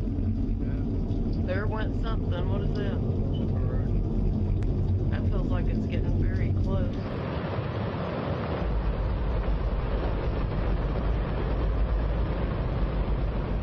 Don't worry if you can't hear what I'm saying. I couldn't even hear myself.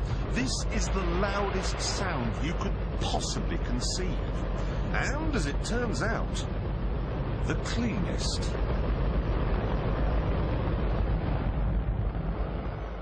Now, the most amazing thing is that that cloud up there, which was generated by the engine, is just a mixture of hydrogen and oxygen. It's water vapor.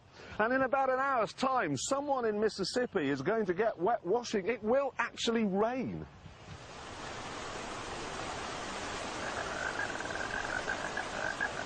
I told you.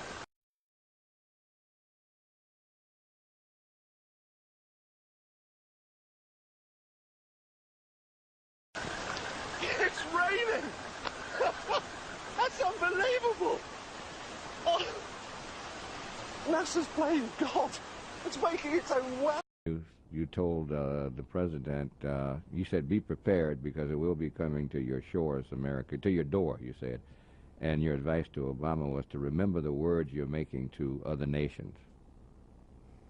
Well, today, our dear brother, you know, has to be very, very careful in this decision that he and his Secretary of State and Sarkozy and Prime Minister Cameron and others are planning.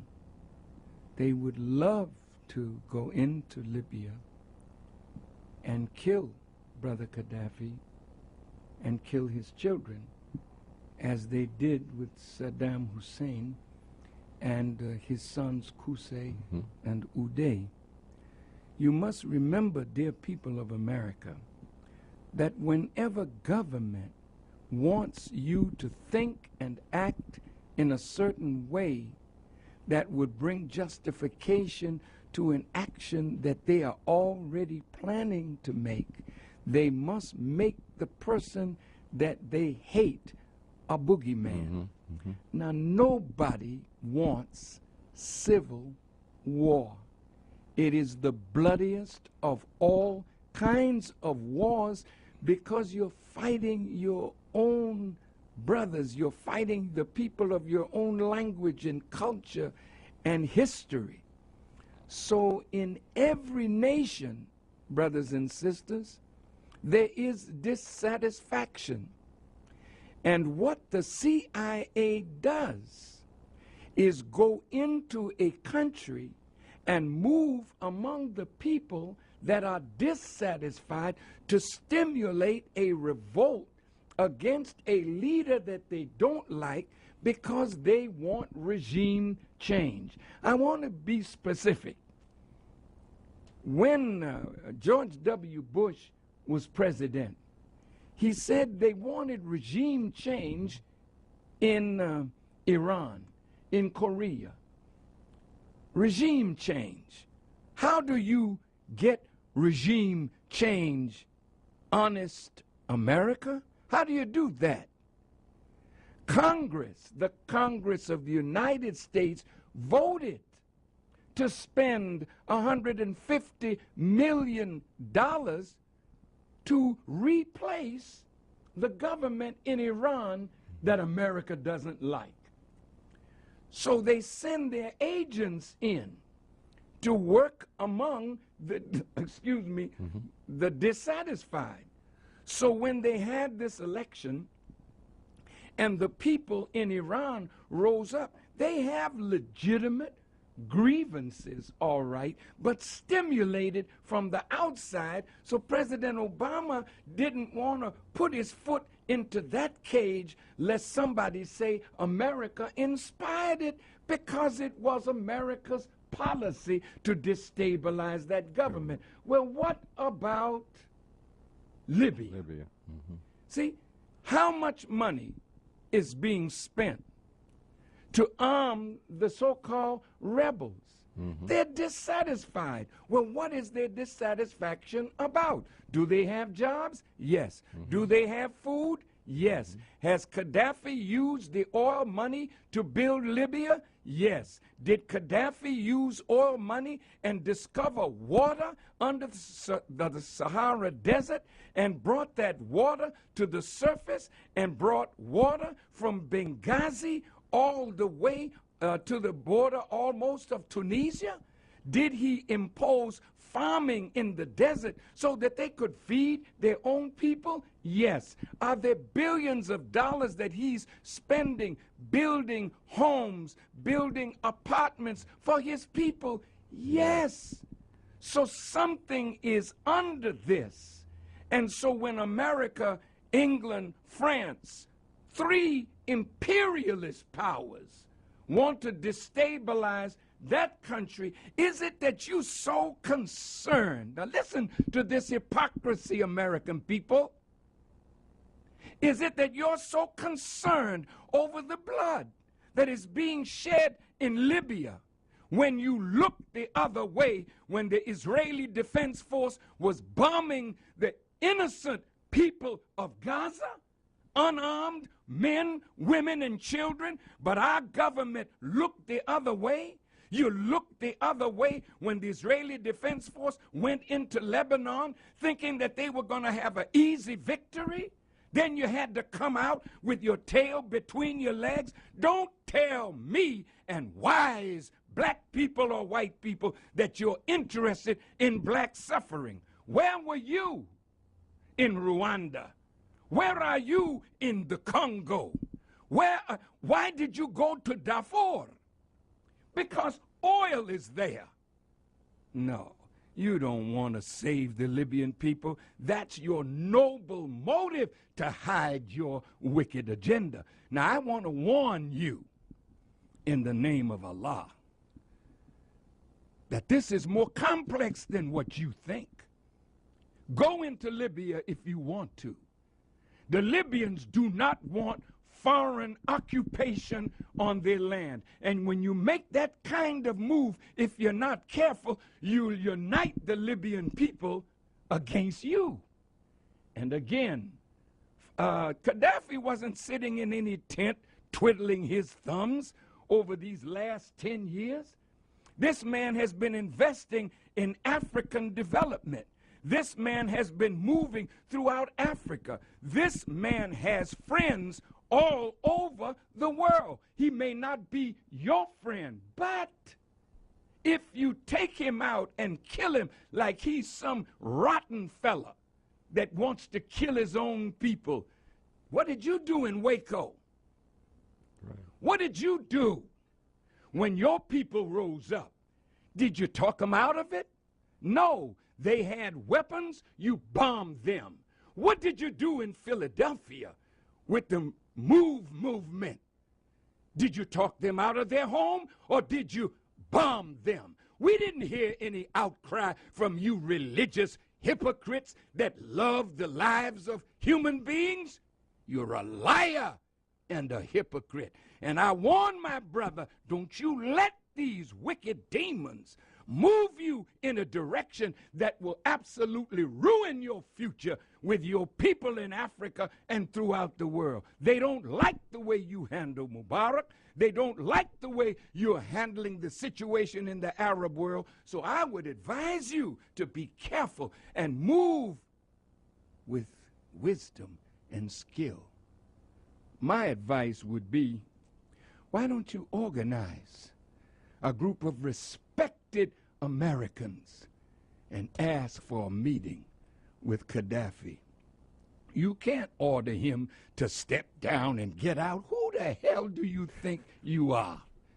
That you can talk to a man that built a country over 42 years and ask him step down and get out? Can anybody ask you? Well, there's a lot now going to ask you to step out of the White House because they don't want no black face in the White House. Be careful, brother, how you handle this situation, because it is coming to America. It has already started. Look in Wisconsin.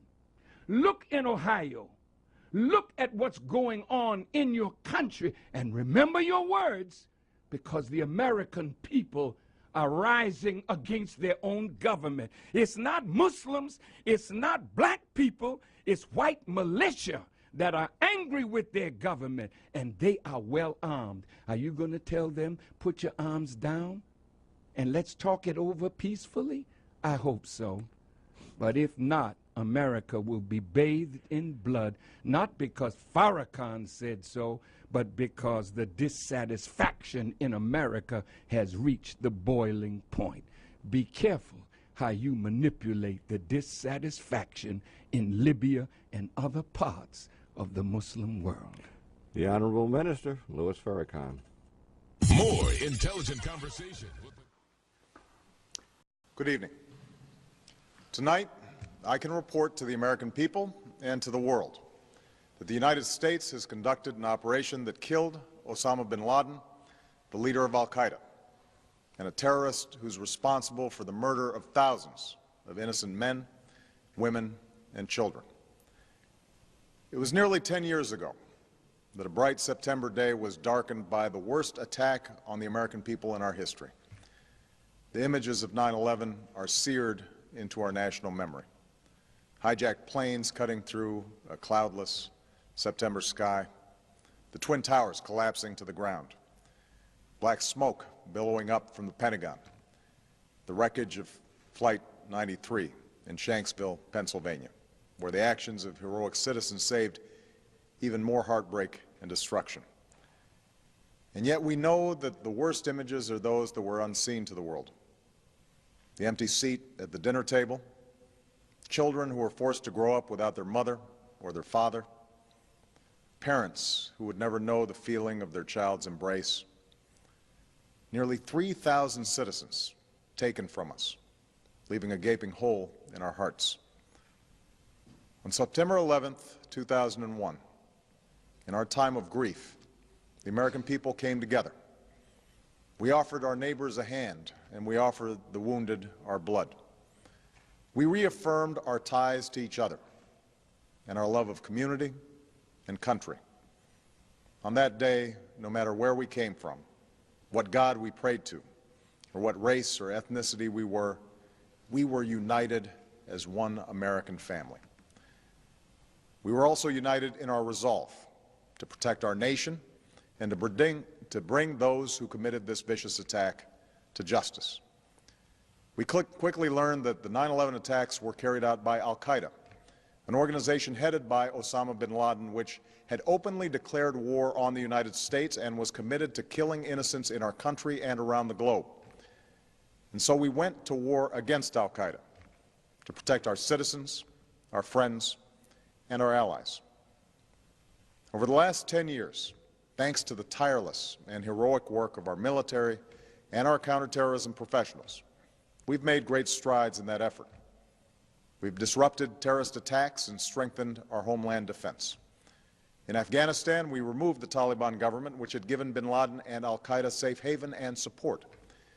And around the globe, we worked with our friends and allies to capture or kill scores of al-Qaeda terrorists, including several who were a part of the 9/11 plot. Yet, Osama bin Laden avoided capture and escaped across the Afghan border into Pakistan. Meanwhile, al-Qaeda continued to operate from along that border and operate through its affiliates across the world.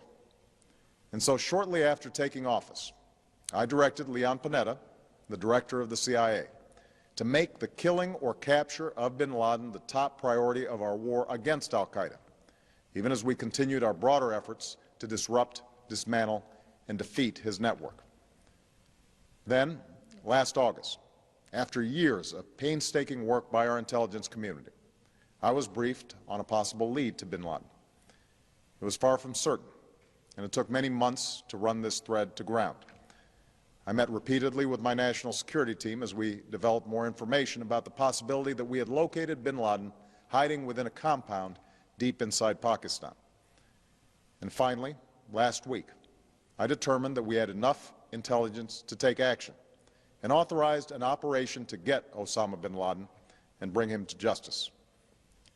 Today, at my direction, the United States launched a targeted operation against that compound in Abbottabad, Pakistan.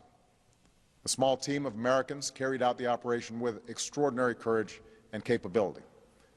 No Americans were harmed. They took care to avoid civilian casualties. After a firefight, they killed Osama bin Laden and took custody of his body. For over 2 decades, bin Laden has been al-Qaeda's leader and symbol, and has continued to plot attacks against our country and our friends and allies. The death of bin Laden marks the most significant achievement to date in our nation's effort to defeat al-Qaeda. Yet his death does not mark the end of our effort. There is no doubt that al-Qaeda will continue to pursue attacks against us. We must, and we will, remain vigilant at home and abroad. As we do, we must also reaffirm that the United States is not and never will be at war with Islam. I've made clear, just as President Bush did shortly after 9/11, that our war is not against Islam. Bin Laden was not a Muslim leader. He was a mass murderer of Muslims. Indeed, al-Qaeda has slaughtered scores of Muslims in many countries, including our own. So his demise should be welcomed by all who believe in peace and human dignity. Over the years, I've repeatedly made clear that we would take action within Pakistan if we knew where bin Laden was. That is what we've done. But it's important to note that our counterterrorism cooperation with Pakistan helped lead us to bin Laden and the compound where he was hiding. Indeed, bin Laden had declared war against Pakistan as well and ordered attacks against the Pakistani people. Tonight, I called President Zardari, and my team has also spoken with their Pakistani counterparts. They agree that this is a good and historic day for both of our nations. And going forward, it is essential that Pakistan continue to join us in the fight against al-Qaeda and its affiliates. The American people did not choose this fight. It came to our shores and started with the senseless slaughter of our citizens. After nearly 10 years of service, struggle, and sacrifice, we know well the costs of war. These efforts weigh on me every time I, as Commander-in-Chief, have to sign a letter to a family that has lost a loved one, or look into the eyes of a service member who's been gravely wounded. So Americans understand the costs of war. Yet, as a country, we will never tolerate our security being threatened, nor stand idly by when our people have been killed. We will be relentless in defense of our citizens and our friends and allies. We will be true to the values that make us who we are. And on nights like this one, we can say to those families who have lost loved ones to al-Qaeda's terror, justice has been done. Tonight, we give thanks to the countless intelligence and counterterrorism professionals who've worked tirelessly to achieve this outcome. The American people do not see their work nor know their names, but tonight they feel the satisfaction of their work and the result of their pursuit of justice. We give thanks for the men who carried out this operation, for they exemplify the professionalism, patriotism, and unparalleled courage of those who serve our country. And they are part of a generation that has borne the heaviest share of the burden since that September day. Finally, let me say to the families who lost loved ones on 9/11 that we have never forgotten your loss, nor wavered in our commitment to see that we do whatever it takes to prevent another attack on our shores.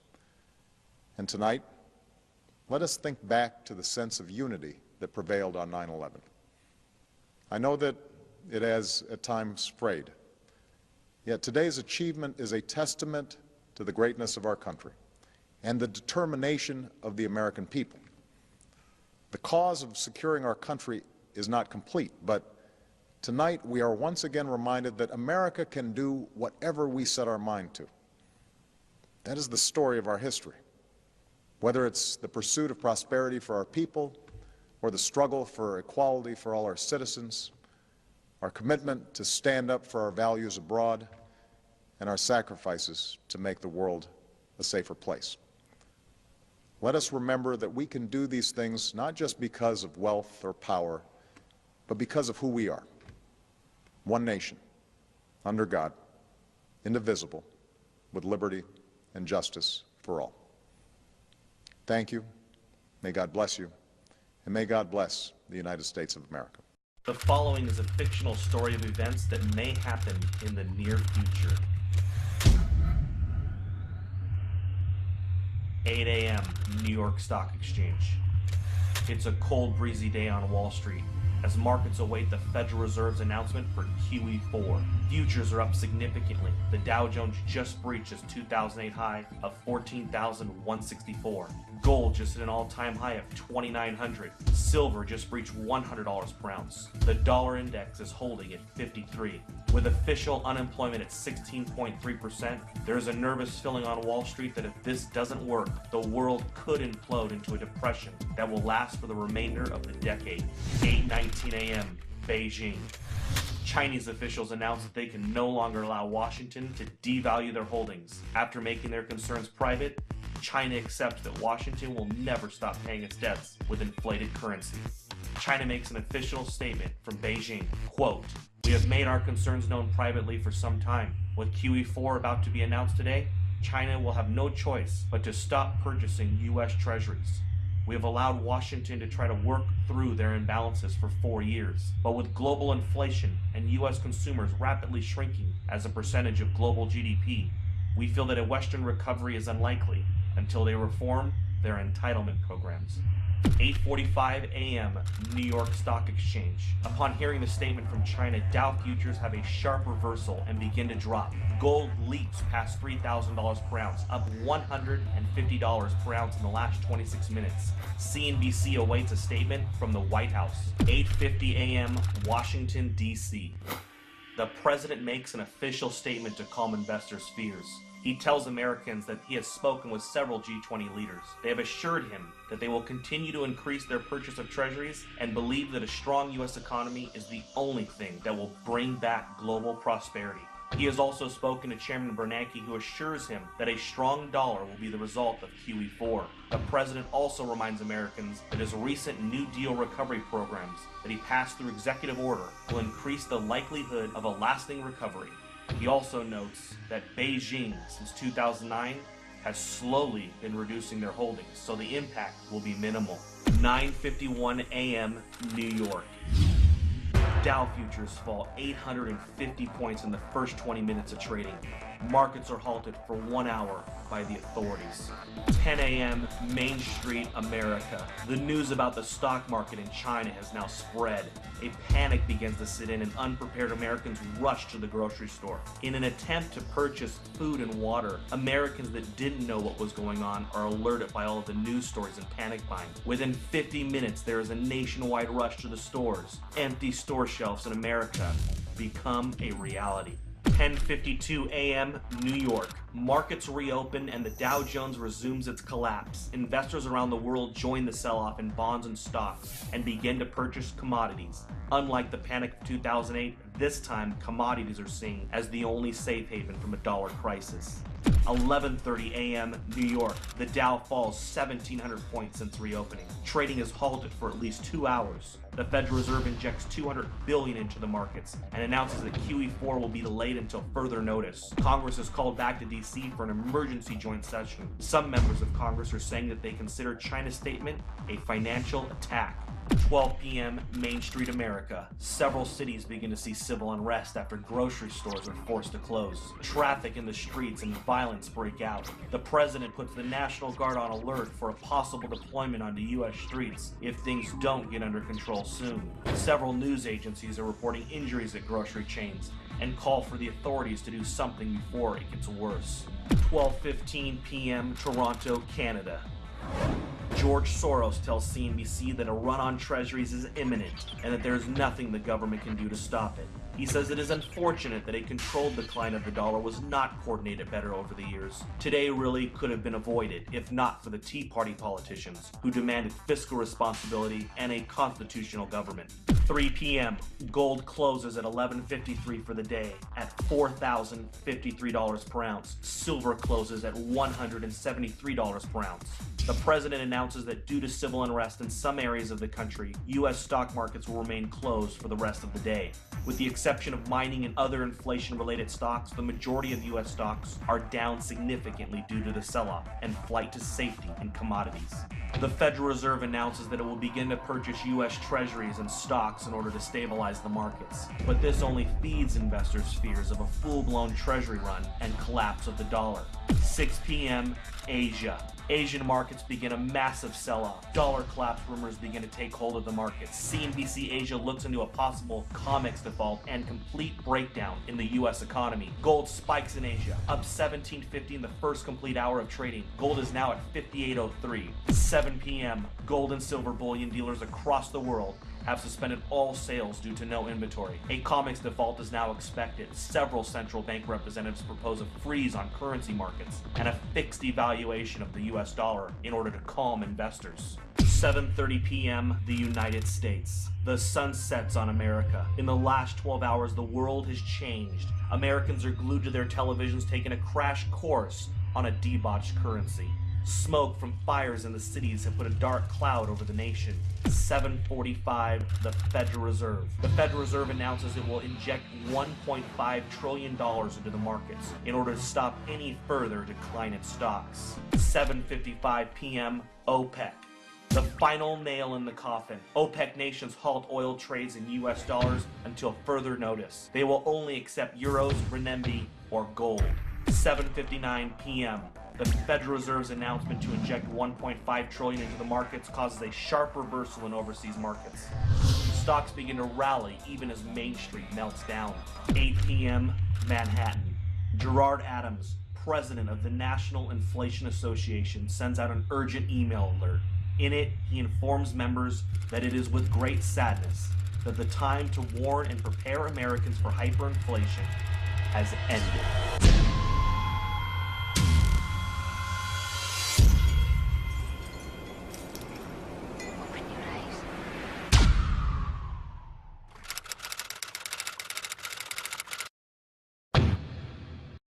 I say I'm giving you the information in my book, The Psychological Covert War on Hip-Hop. I'm giving you the information and the ammo to actually wage a fight against these people that are waging this war. I mean, Sun Tzu said we have to know your enemy. And this is something that we have to define. Clearly, we have to define this because it's no guessing who the enemy is and what the enemy looks like and some of the tactics that the enemy is using. I'm pointing these things out in clear English, as clear as the English language can be, because we know that English language is a bastard language. As clear as it can be, I'm kind of laying it out for those that really want to understand what this particular war is about. So, I'm laying it out. So this is the reason why I've been poisoned. This is the reason why my house has been burned down. This is the reason why I've been kicked out of Public Enemy. So people can know that I'm not just running these things out because I got a personal hatred against Jewish people or other people. This is documents that they have written themselves.